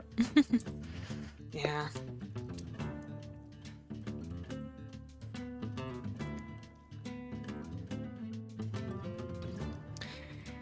Time for the other fucking... Get custody. This fucking guy. This fucking guy. Is it the guy? It's the guy. It's the guy. This Damn. fucker. The guy. This fucking white boy. From edgy to an uncle. Okay, he Not does look like an even. uncle. He's just lame. Anyway, D tier. Nothing is reflective of his personality, character, or anything about him. Book to imply a level of knowledge that is not used. Bad, unappealing haircut. Fuck him. Remember, people, if we get to I don't 10 think it's gonna subs happen. before the... Beck, I don't think it's gonna I'm happen. still gonna advertise it. I'm still gonna remind the people. Like, it might be worth saying it. I don't know. 10 subs and we get the KCal PowerPoint. He looks less Dante-esque, like if you know what I'm saying, like the guy from the game Devil May Dante. Cry. He looks so Yeah. lame. I hate everything about him. Every It's single like joke the- he does is dated. He sucks. He's lame. He's boring. He's annoying. Everything about him sucks, and I hate him. Yep. Ooh, Pashkat said it again with opinions. Except there's no... The problem is, Pashkat, Kyle doesn't take any accountability for his actions. He shows no remorse. In the first episode, when Cab says, "You stabbed me," he says, "The Void stabbed you." He takes no accountability for his actions. He has no remorse for his actions, because he doesn't claim them as his own, unless it is a point to stab at someone, like Concha. Because Kyle says, "I killed the dragon," but when someone brings up the dragon, Kyle points immediately to, "The Void killed the dragon." He's a liar, a scoundrel, and I hate him. So we're moving on.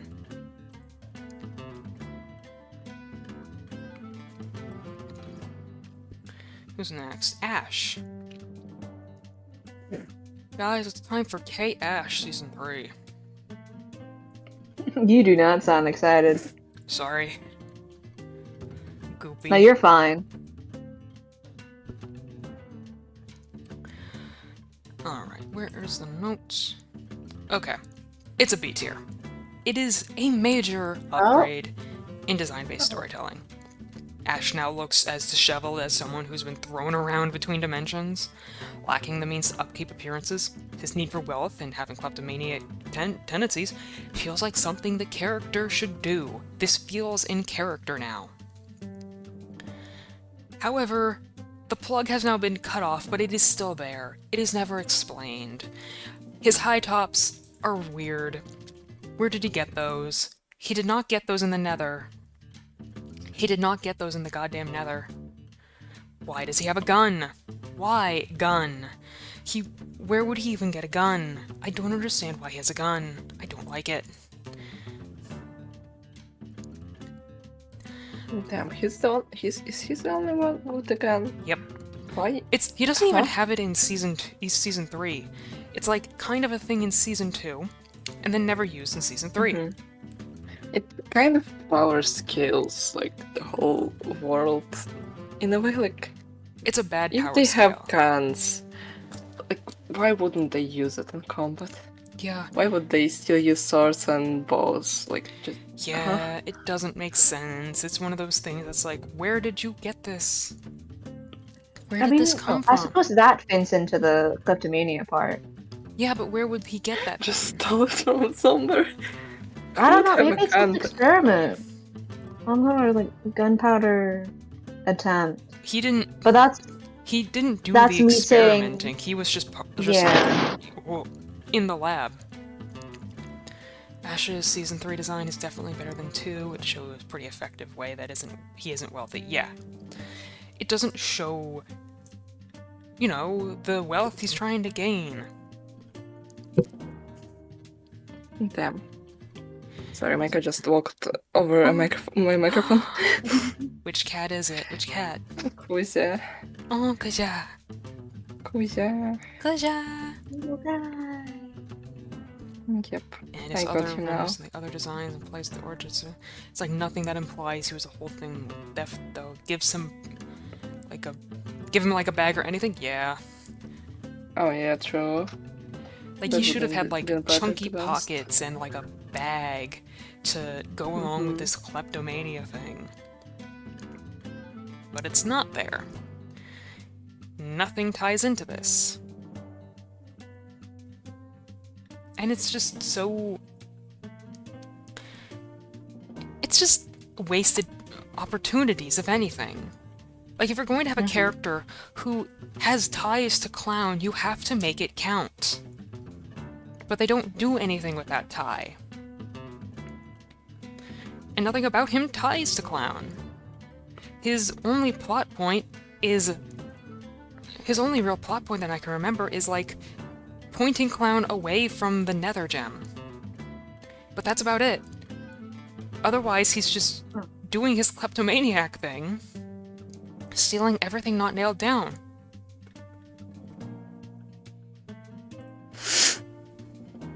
Funky. And again, this fuck-ass plug.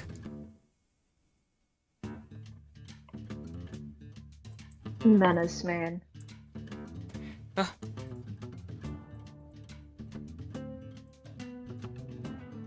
Why are his shoes like that? Good question. Ah!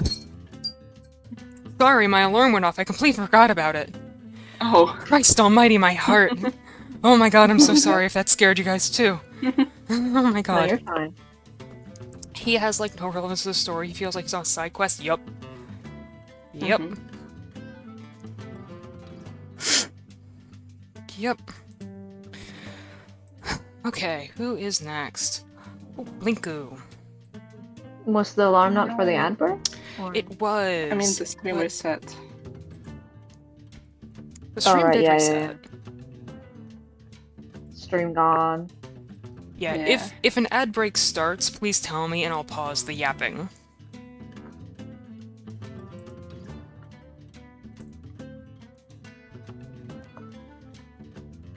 So it is supposed to be Linku. Hang on. Where's that boy? I might take a quick bathroom break. So y'all have fun with whatever the next character is. I'll be back. Okay. Oh my gosh, my mouse. No way. Link. Oh. Well. Free me.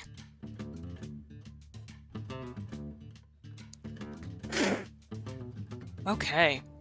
It is... There goes the so- green in his design. Yeah. So I think, like, it is a very good A-tier design. Discarding the showy outfit, Nico is dressed in dark purples to blend in with the Endarian skyline, breaking through the End's tight blockade, as the End's council is keeping a tight leash on all information. His clothes tell the audience how he's hiding and avoiding people in the End. He is making every way he can to avoid the claws of the End Council, up against his face being on every single wall in the town.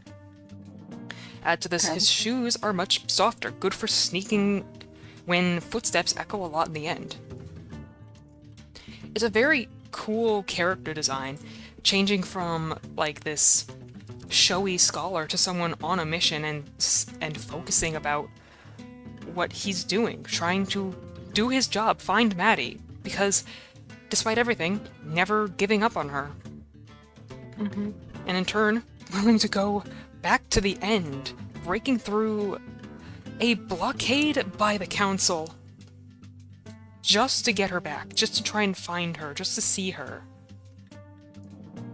And he does that, and he does it. And he brings Concha back to the overworld. He changes things. He makes things, like, move forward. it's a very cool design that ties into like the change from like making a show to trying to avoid the people, like the systems that he's grown up with, trying to evade capture because, well, he'll get in some big trouble for that. And now he's on a mission and he can't afford to get in trouble. Is he the other scholar? Yes. Oh, that's so cool. Yeah. It's a really cool like character progression because it is spurred by action, and like there was a reason for this change in design. It's not change of design for no reason, it's change of design with purpose. And I like that. It's a good change in design with purpose. It's really good. It's a good A tier. Let's go. Who I'm is also next? gonna be right back for a second. Okay. Yep. Also, the fact that both him and I forget her name already. Sorry. Maddie. Maddie. It was an Annette name. I knew that much. Like both of them lose their green by Yeah. season 3. Kind of like a disillusion with their culture. A separation from it entirely. Yeah, losing like this connection they have.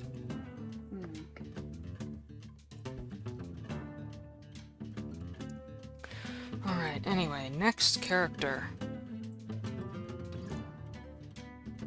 It is Season 3 Moo! Woo!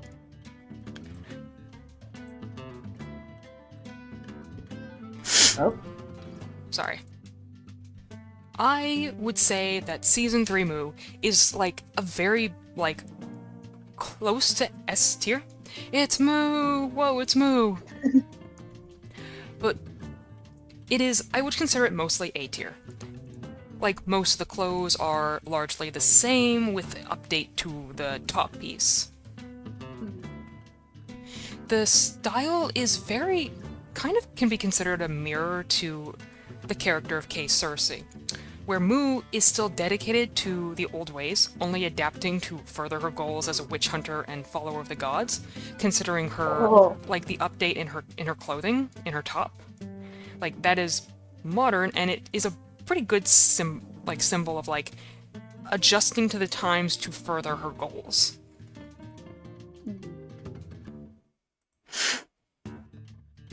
And it's to further her goals as a witch hunter.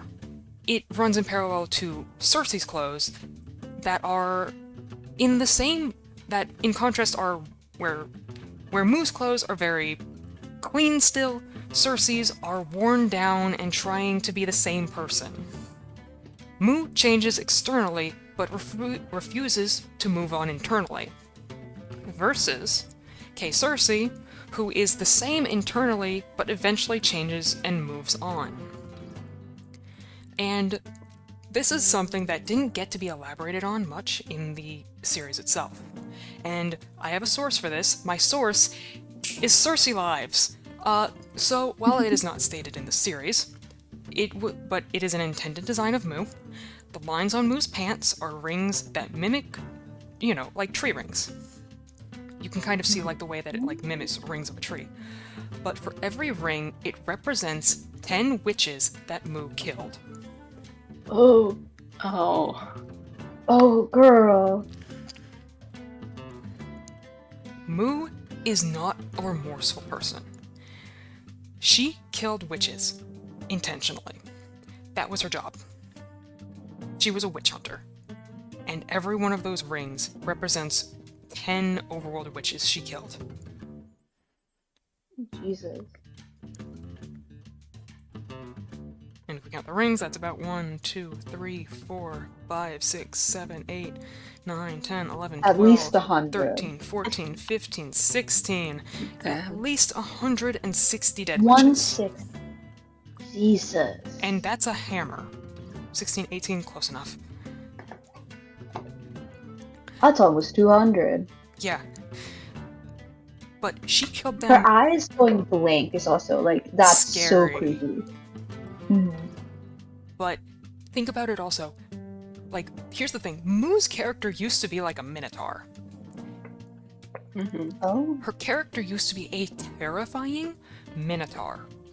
Like, 8 feet something tall, all muscle, terrifying creature that chased you down on all fours and bashed your head with a hammer. Like, a sword is sharp, but a hammer is gonna cause concussive damage. Like, you can think about how brutal Moo probably was as a witch hunter.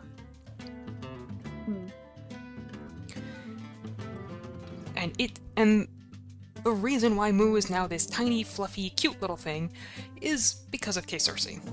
This ties into, like, the codependent aspect of Cersei and Moo's relationship.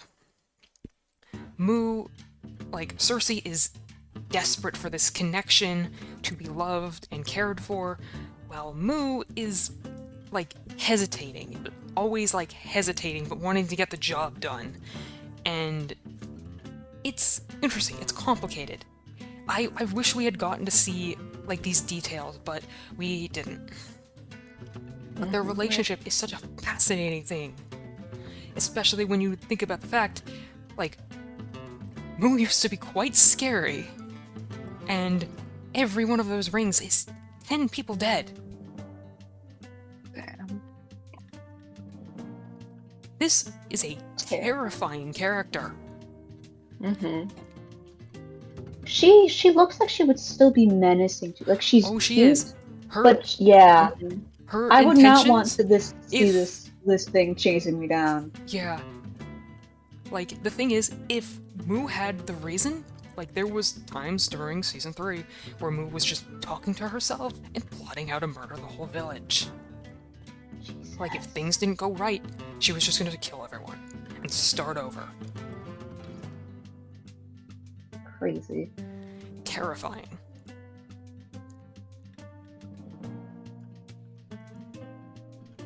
It's very terrifying. And The fact that she's a zombie pigment too. No, she's a cow. That she's an overworlder, not Oh a cat. yeah. No zombie. I mean the coloring. Yeah, the coloring is specifically. reminiscent. Yeah. That, like, I'm aware she's a cow. I've been entirely the coloring.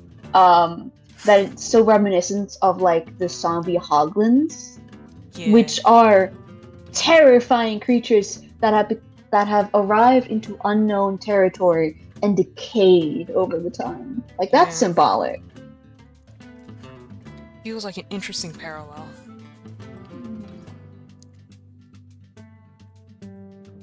But yeah, Hoglins are Mhm. funky creatures. Indeed. Alright, who is next?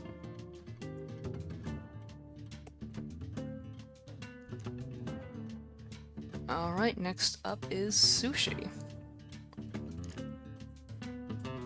Mm.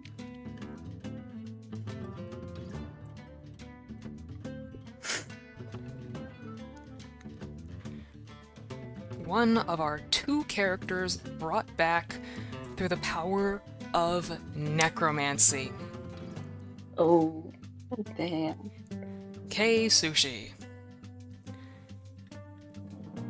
Look at this guy. He's cool. The dude. Alright, my notes. A tier. A look into other parts of Pyro's commune through the eyes of who was once Pyro's equal. His design is a patchwork of, like, mismatched color patches of skin to imply to the audience that what we see of Sushi isn't all of the man he was. He is a patchwork of himself, his fellow commune members, a Frankenstein's monster of parts, dragged back to life against his wishes. Ooh. His clothing is the least patchwork, as it was inorganic and probably didn't decay as easily as, like, you know, flesh and bone from the slaughter that Clown did. He is scary in appearance due to the decay, with teeth and bone showing, but which runs in contrast to the gentle demeanor. Like, there is, like, all this patchwork skin, some of it's, like, half green, it's, like, some of it's much lighter, some of it's, like, his normal skin tone. bone is poking through. And, like, you can see, like, that the wither is, like, present. This is because of the necromancy that the wither does. The necromancy that Pyro does is because of the wither.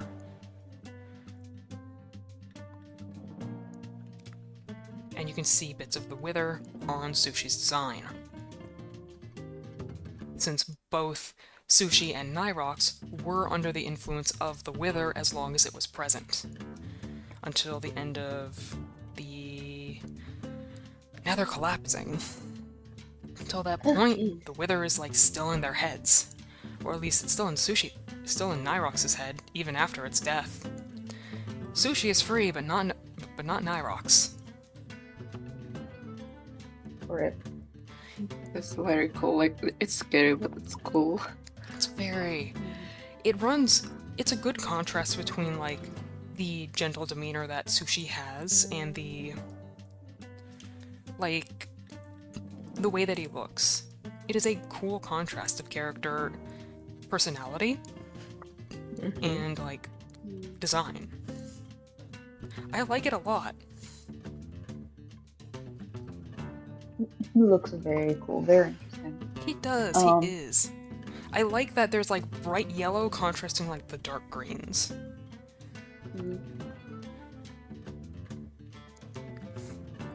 Like, of designs, Netherians have some of the most consistent. Like, they all feel about, like, pretty equal in terms of, like, you know, feel. They all feel the same. I mean, the Nether also has, in Minecraft, the most, like, consistent and most modern, like, feel to it. That isn't outright just the earth, the world. Yeah, because of the structures that exist. The structures and the biomes. It has a very distinct color palette, a very distinct vibe in general, and distinct feel. Yeah, it's really neat.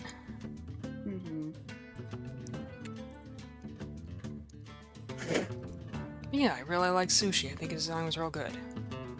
Sushi's cool. Cool dude. Alright. Now we're on to Windsweep. Is he winning? Is he sweeping? No, he's quite pathetic this time. He's quite pathetic this time. Oh, there he is. There he is. This guy. This guy.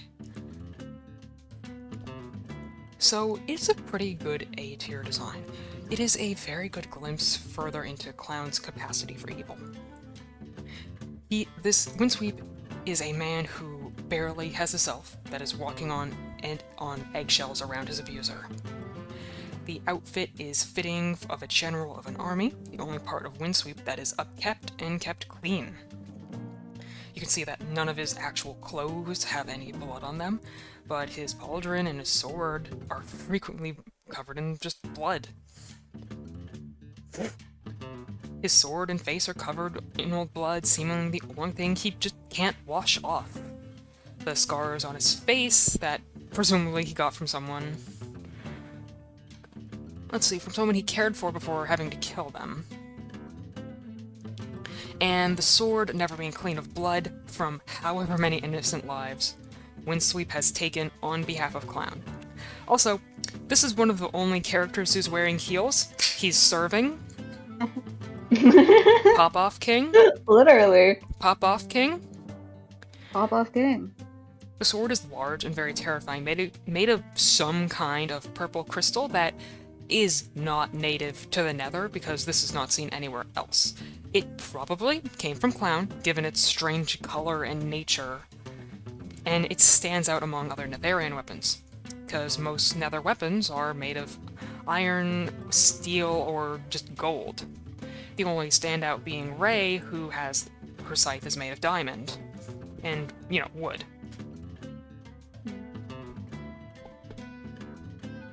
It's like a very good A-tier design, and it like shows like someone who is a general, but he is still walking on eggshells around Clown.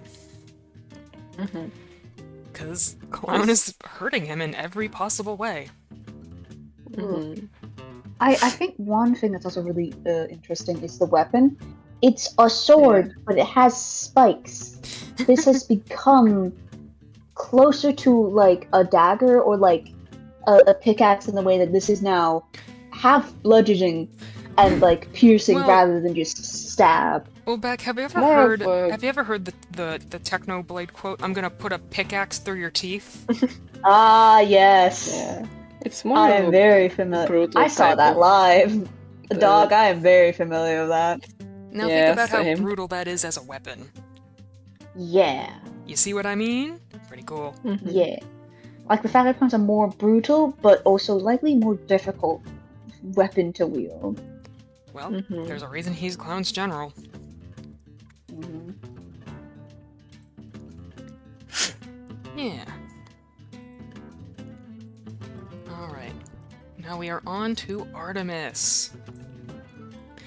This is one of the last characters before we get to my favorites. Also, we're gonna take like a short break before we get to the favorites, because I want to yap Mhm. like crazy.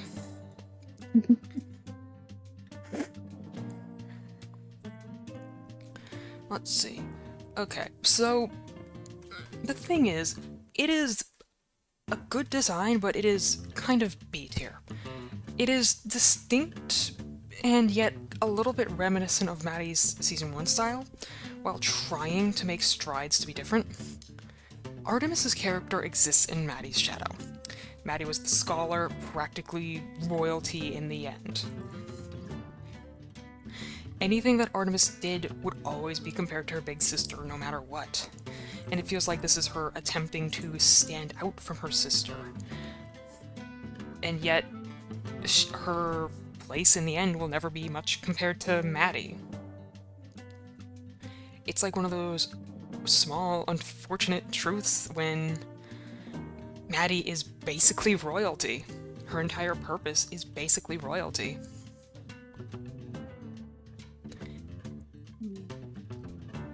And I wish Artemis had more time to, like, shine. Because her character is mostly reacting to Maddie and what is happening to Maddie.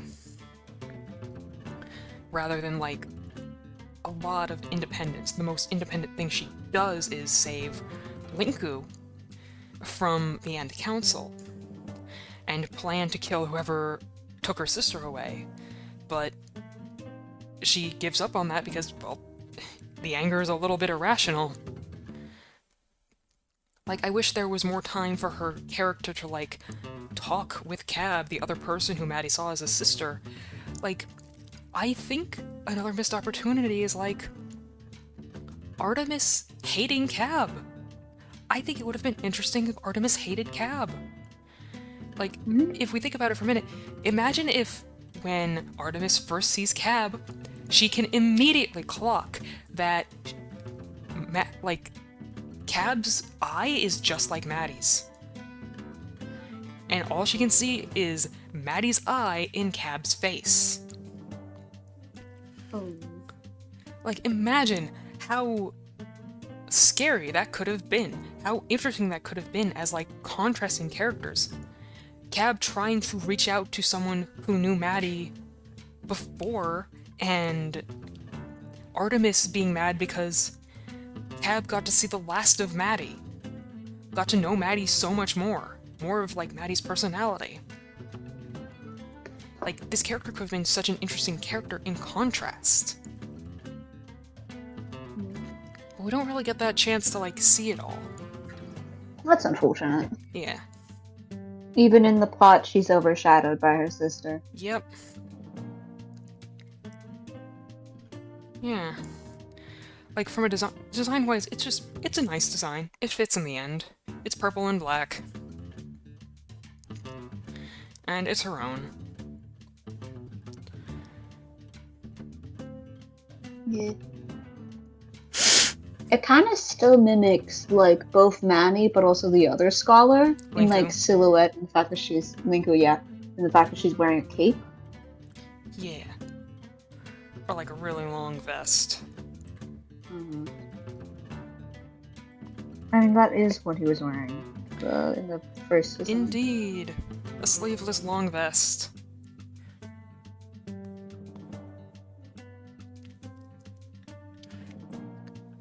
Okay. I'm gonna delete these layers. I'm gonna take a short break just to rest my throat for a minute.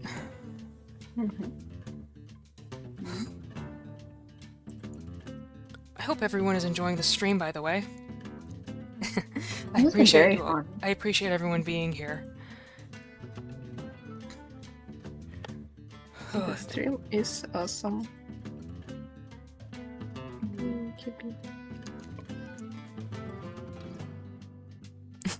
Thank you, Pashcat.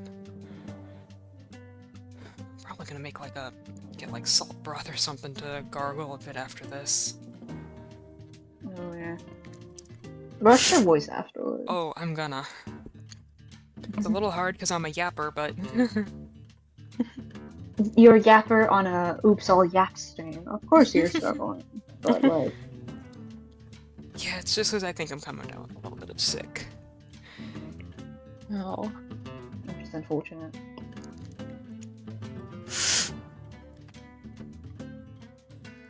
Oh.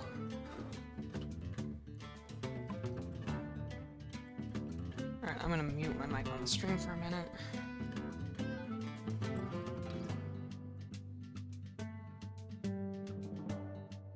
Are we in set muted or just you? How did we feel about all those? The season 3 ones? They were interesting. Like, I think it's difficult to see the exact improvement from the season 2, but I think there is an improvement. Like,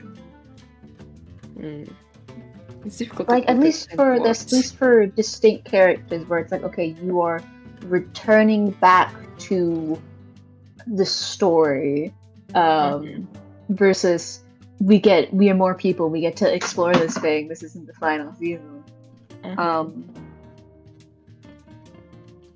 Also, it got even more modern.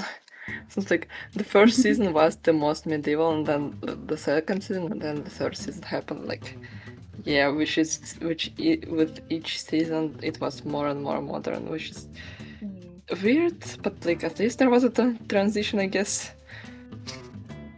Caboodle turning modern was kind of, I feel like, the kicking, the point where it's like, okay, oh, you've That given was up on the fantasy. a bit too modern, to be honest. Like, at least the other characters, it had like some parts modern and some parts like were still kind of medieval, kind of fantasy stuff. But yeah, Kabul was like fully modern outfit that you would see somewhere on the street. Like, yeah. It's like you'd go outside, you'd look over and see the trendy person who's walking across the street, and like, you are wearing the exact same thing. Yeah. Straight Just from Pinterest. weird. Especially for like the character who is supposed to be the main hero, but When you're the most cohesive, like the creator of the world, who probably would respect their own, or like, adhere to their own, world building. It's like, no. Oops, there's modern there. Yeah. I guess like sometimes some people burn out of the idea they had in the beginning. It's fine, I guess. Yeah.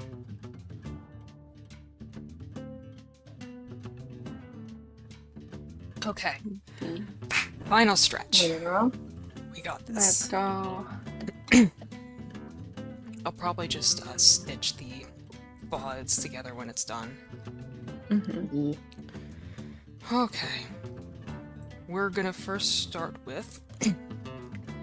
We're finally getting into my 4 favorites. Hey. We're going to start with... Let's see, where is... We're actually going to start with Noki Nyrox.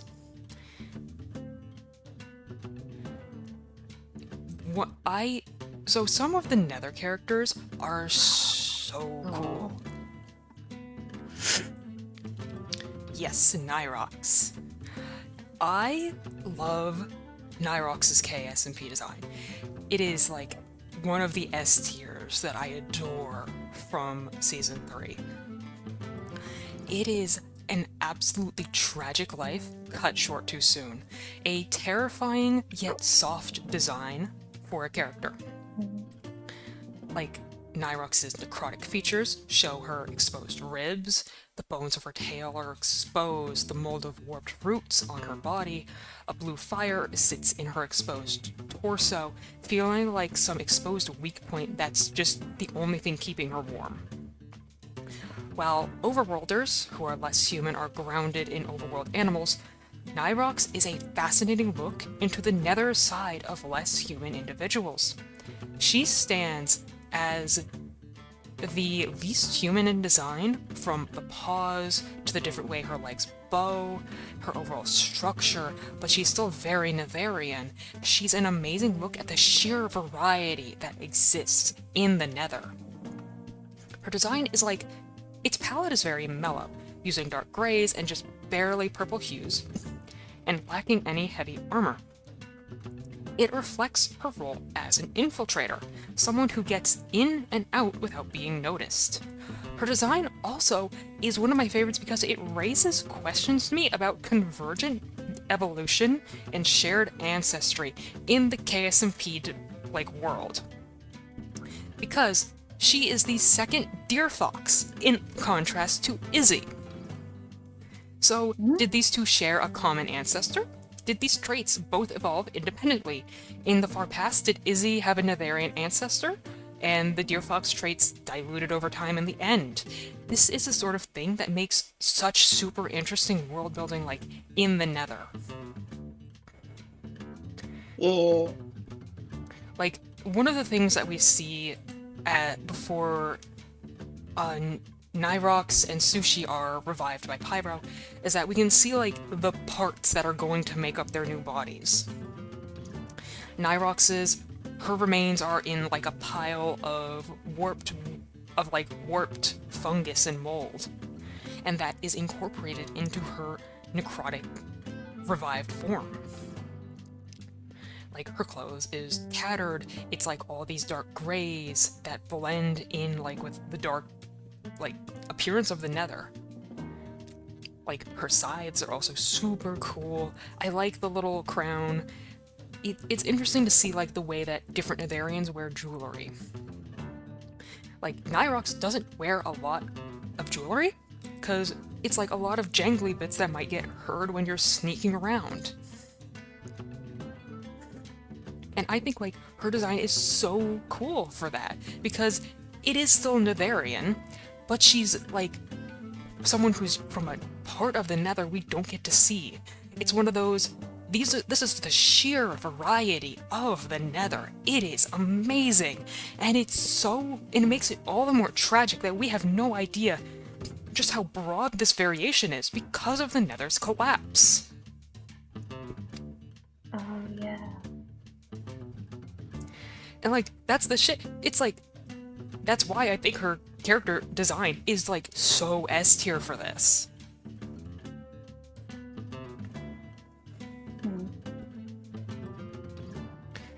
Beck, I'm guessing you're getting EP? A little. I'll stick around for this last You can bit. do it. I got it. You're more ready for the stuff stream than I am. But yeah.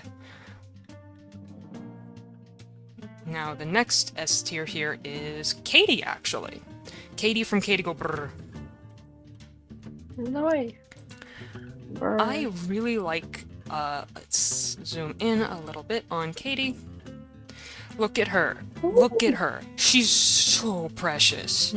Look Birdie. at this bird. Awesome. I think that Katie's design is just an amazing contrast to every other Netherian we have met in the series, while still being distinctly Netherian. Katie's outfit is softer and more fun, made to entertain rather than fight. This is this reflection of her place in her commune. being the person who has to keep others happy without a chance to get that for herself. She has been relegated to a role as someone who does all the emotional labor without people who support her. She wears these silk fabrics to further point to her as a combative person.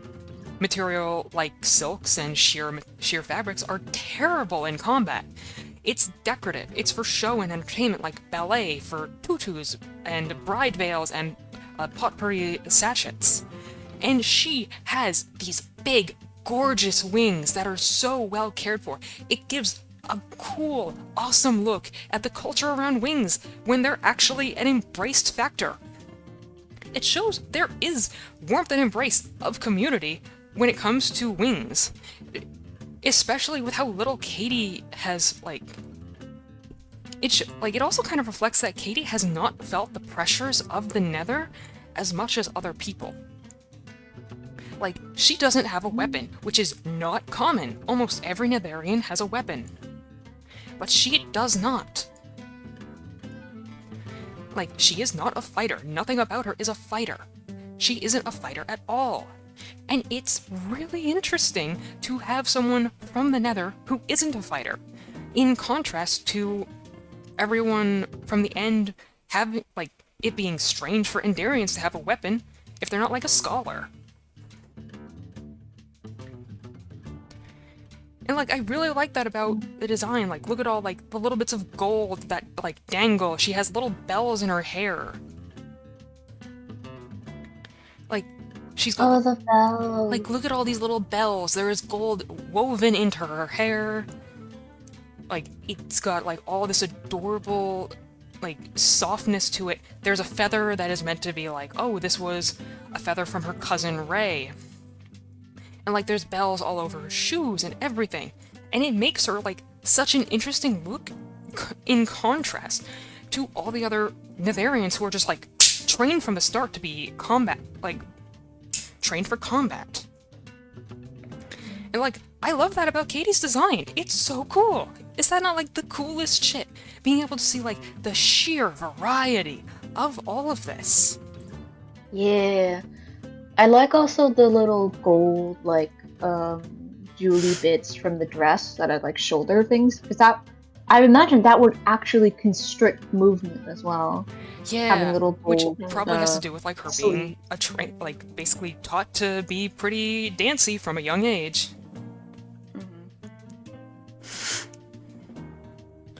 Yeah. There's still something to say about dancing, because she's a dancer, right? Just to be clear. She's an entertainer. That's her thing. She's the entertainer and the emotional labor of her commune. Mm-hmm. And the fact that her thing is dance or just entertainment in general. Dance is also a very movement based. It's very much there's combat, which is very having the right form, having the right, being able to fight real good, versus dance, which is also physically very a very physical thing that you have to train for, but for a whole different purpose, which is very interesting. Yeah. Alright, now we're getting to my girl. My girl Cersei. Cersei, my girl. Oh my poor girl. My girl. Oh boy. Okay, let's get to my notes. These are some of the longest notes I have. So, since these are my favorites, and again, these are the S tiers. So, S tier, obviously. So, Cersei is just she is such a major part of Season 3, and her impact across the plot is massive. Every part of her design is full of these details. She has these torn, ragged clothes. She's never changed in the 300 years of hiding. She's kept them the same. Because she wants to look the exact same to Mu as when they last saw each other. Because the characters have become immortal. So, when someone's immortal, and you go through a couple hundred years, you might not recognize them. So in this case, She dresses the exact same so that she is completely recognizable. Nothing about her has, like, physically changed. It has to do with, like, the character clinging on to hope that things can always be mended no matter how deteriorated they become, which is symbolic with the clothing. Like, it is in rags and tatters. And at that point, when something is just so threadbare, you should just throw it out. You need to change the material. You need to move on. But she still stays in that same bit of clothing. The crown of gold, leaves, and the vines all across her body are from, like, her arcane manifesting. What kind of I'm not doing art today. Today is the KSMP Yap stream, Pancake. Yeah. I've been yapping for almost 4 hours. Oh, it's been 4 hours. Oh god. I've been here for 4 hours. My god. But, as I was saying, so we have we have the crown of, like, leaves and the vines forming, like, it is a physical manifestation of K. Cersei's, like, arcane manifested. Like, the thing with, like, the crown is that it is, like, when you have crowns on a character, it is usually a symbol of, like, power and royalty. And it draws the audience to understand that this character is very powerful as a witch, without saying so outright. A show don't tell, using symbols to imply pattern, like power. Mm-hmm. And the vine patterns, that shows Cersei is connected to the world. Her crown is vines rather than typical crown that would be used to, like, show power. Her power comes from nature and the world, not from power structures. So, like, you know, the symbol of, like, a typical crown would be, like, you know, like a pointed crown or something like you see on a king. But instead, this is a crown of, like, leaves and vines. It is still the power symbol, but with different purpose. Oh man, oh, we are in the final stretch, chat. No way. And this character, her bare feet are because this character chooses to be connected to the earth and world around her as much as possible. It's why, rather than getting, like, soft shoes or something, like, she wears, like, bandages for her feet. It also, like, is part of being stealthy because witches were hunted. They were hunted a lot, as we know from Moo having all those rings for every 10 witches killed. Jesus. Still crazy. Damn. So the bare feet has to do with a life of, like, running. And gold jewelry is, like, something that is, from what I recall, a part of, like, culture around witches and, like, gold being a strong conduit in general for magic. You know, like with enchanted apples or golden apples, those are, like, they have all these magical properties. Gold is a good conduit for magic. It heals a lot better. It does a lot better saturation with golden carats. And it's, like, overall, while it is soft and malleable, it is the conduit for magic in enchanting. Gold weapons have the highest enchantability and all that. Ugh. I'm sorry, I'm, like, slowing down chat. I'm, like, trying not to You're lose my fine. voice. Take the time you need. Yeah.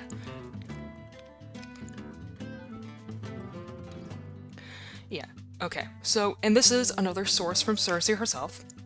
While not getting the chance to really go into the factors of the black fingers and toes in the series,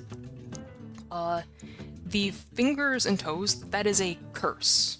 That is a curse that was put on the character so that anyone who she cared for would suffer. It was a symbol to other witches who knew that this is a person who, if you get close to them, you will suffer by proxy of them caring for you.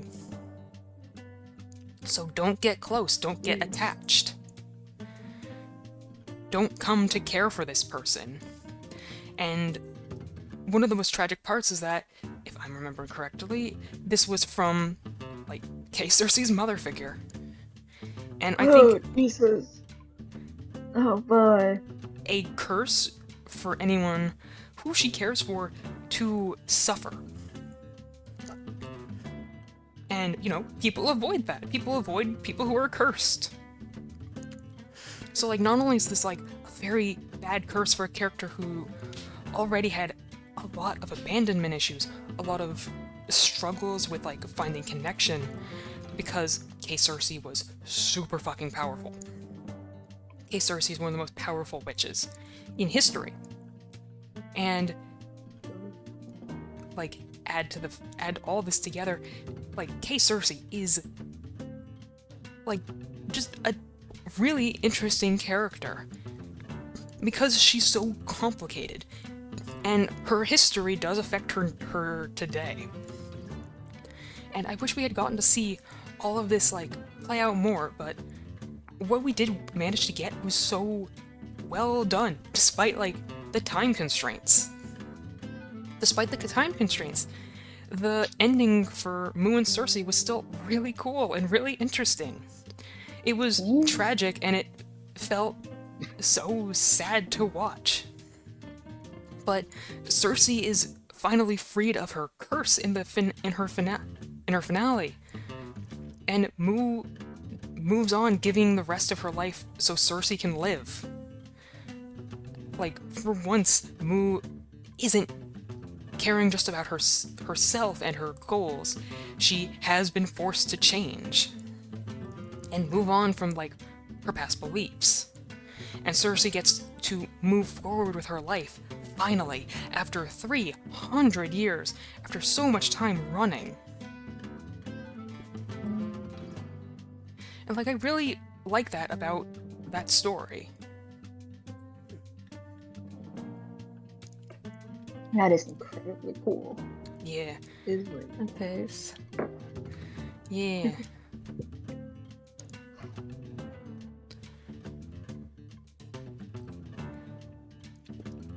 We're not talking about Epic the Musical making. Yeah. We're talking about a Minecraft lore server.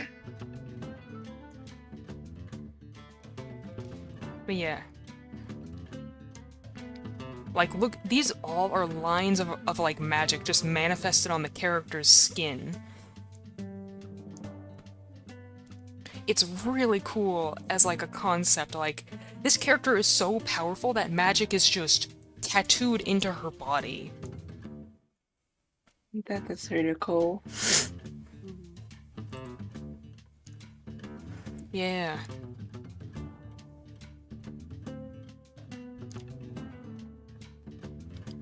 It's also, like, a small detail, but she does also have, like, pointed ears. Mm-hmm. Also, her hands look more like claws instead of, like, actual fingers. Yeah, that's the curse manifested. Mm-hmm.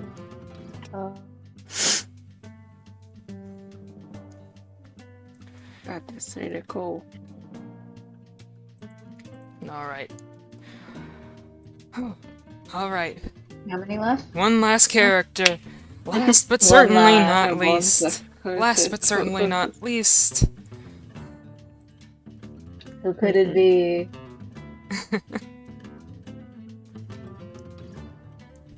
Where is his file in here?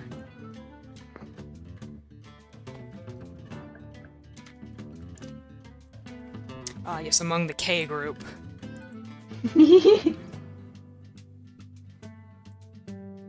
Concha! Kancha! There he is! The boy! The old guy. Old man Old time. man. Let's talk about the old man. Damn. Okay. Again, S tier. He was the last character of the main cast of Season 3 to be introduced, and the very first hybrid character. Compared to other Endarian designs, who carry Endessence, it is very simple compared to the other Endarians. It definitely is a good reflection of Concha's status as being in hiding in a leisurely, boring retirement. Its biggest standouts are his dragon scale cape and his trident, two things that make his attire distinct from the people around him. Endarians don't typically carry weapons unless they're scholars, Linku and Maddie, or in isolation, and don't care about conventions, like Iva. The choice for his character to dress otherwise wholly unassuming shows that he hasn't made himself known and is still, 300 years later, keeping a low profile. He is hiding in plain sight while still carrying his duty in the back of his mind at all times. Unlike other Endarians, his end traits are dripping. Concha mentioned on his stream after his character was announced that this was more of an aesthetic choice. However, this is still fascinating because it further makes him stand out from Endarians as if something just isn't quite right. Now, there are multiple references on his design to his friends and to other projects. The dragon scale necklace is a reference to Rin, this little thing right here. The red ribbon up on the trident is an onion reference, a reference to his daughter on Showtime. The red bow on his shirt is a Doctor Who reference, because this man is a fucking nerd.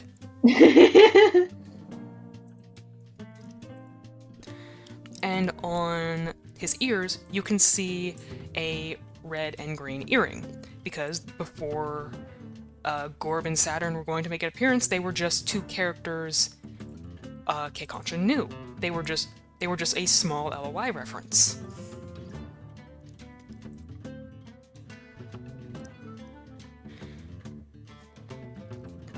My throat. We're almost done. It's an interesting design because it is the first case of a hybrid. He comes from the overworld, he takes on the traits at the end.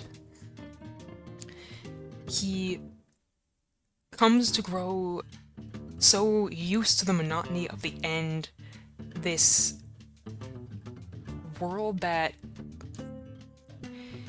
he chose, and now at the finale he goes back to free it from the structures that hurt it.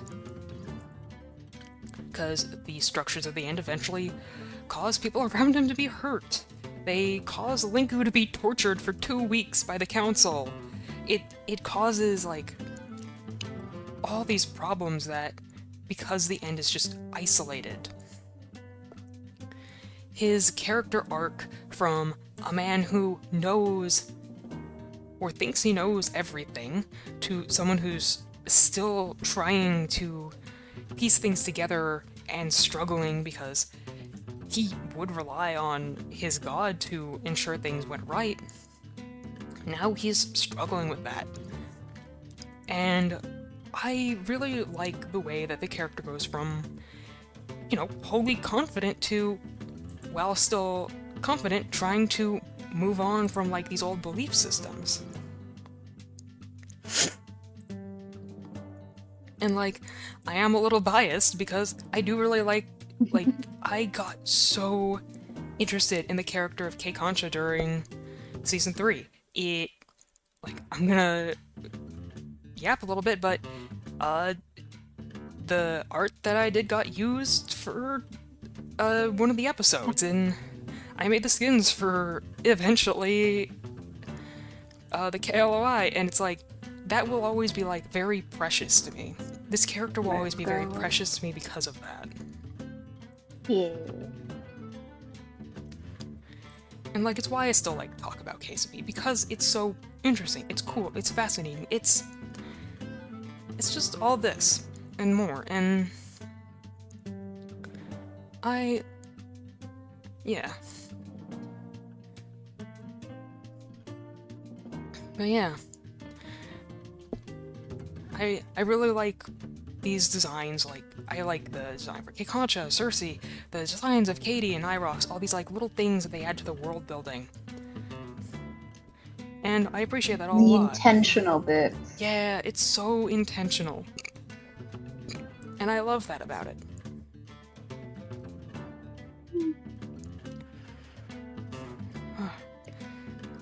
So, yeah. This has been very fun. Yeah. Of course, you saved your favorite board for last.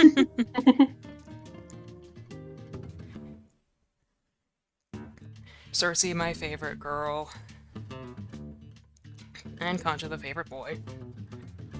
But kind of, I've drawn a version of this You did! because you're so obsessed with this man. Well, they're a trio. Yeah. Okay, we've almost hit the 4-hour mark, so Oh god. Yeah. Jesus. We didn't hit the sub goal, but maybe another day we'll think about it. It could stay as like a sub goal for eventually. True. It Mhm. could. Because I think chat deserves the crash out eventually. Oh yeah. But on the day when my throat isn't, dying. Not today. Today is not that day. Yep. Ugh. But I think with that, I'm gonna go on ahead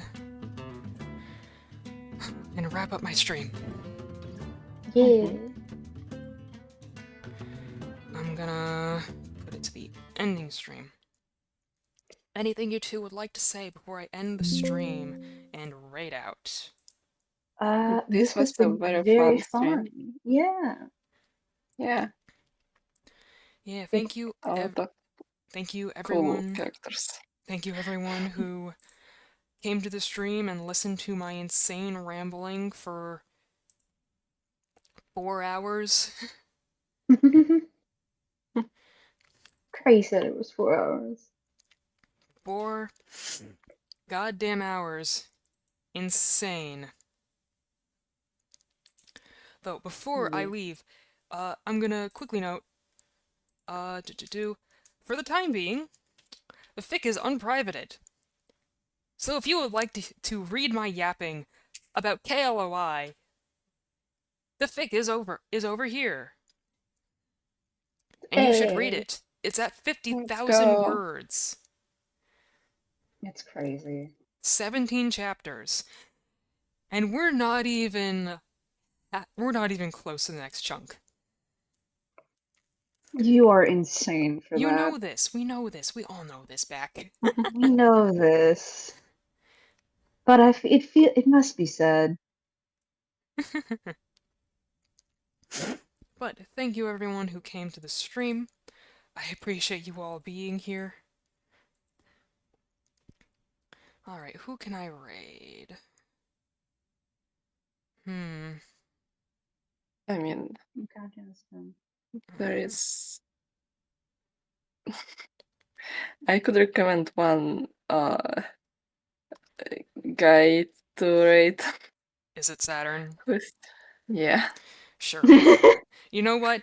Hey guys, if you have a sub, I want you all to hit him with as many bricks as you possibly can.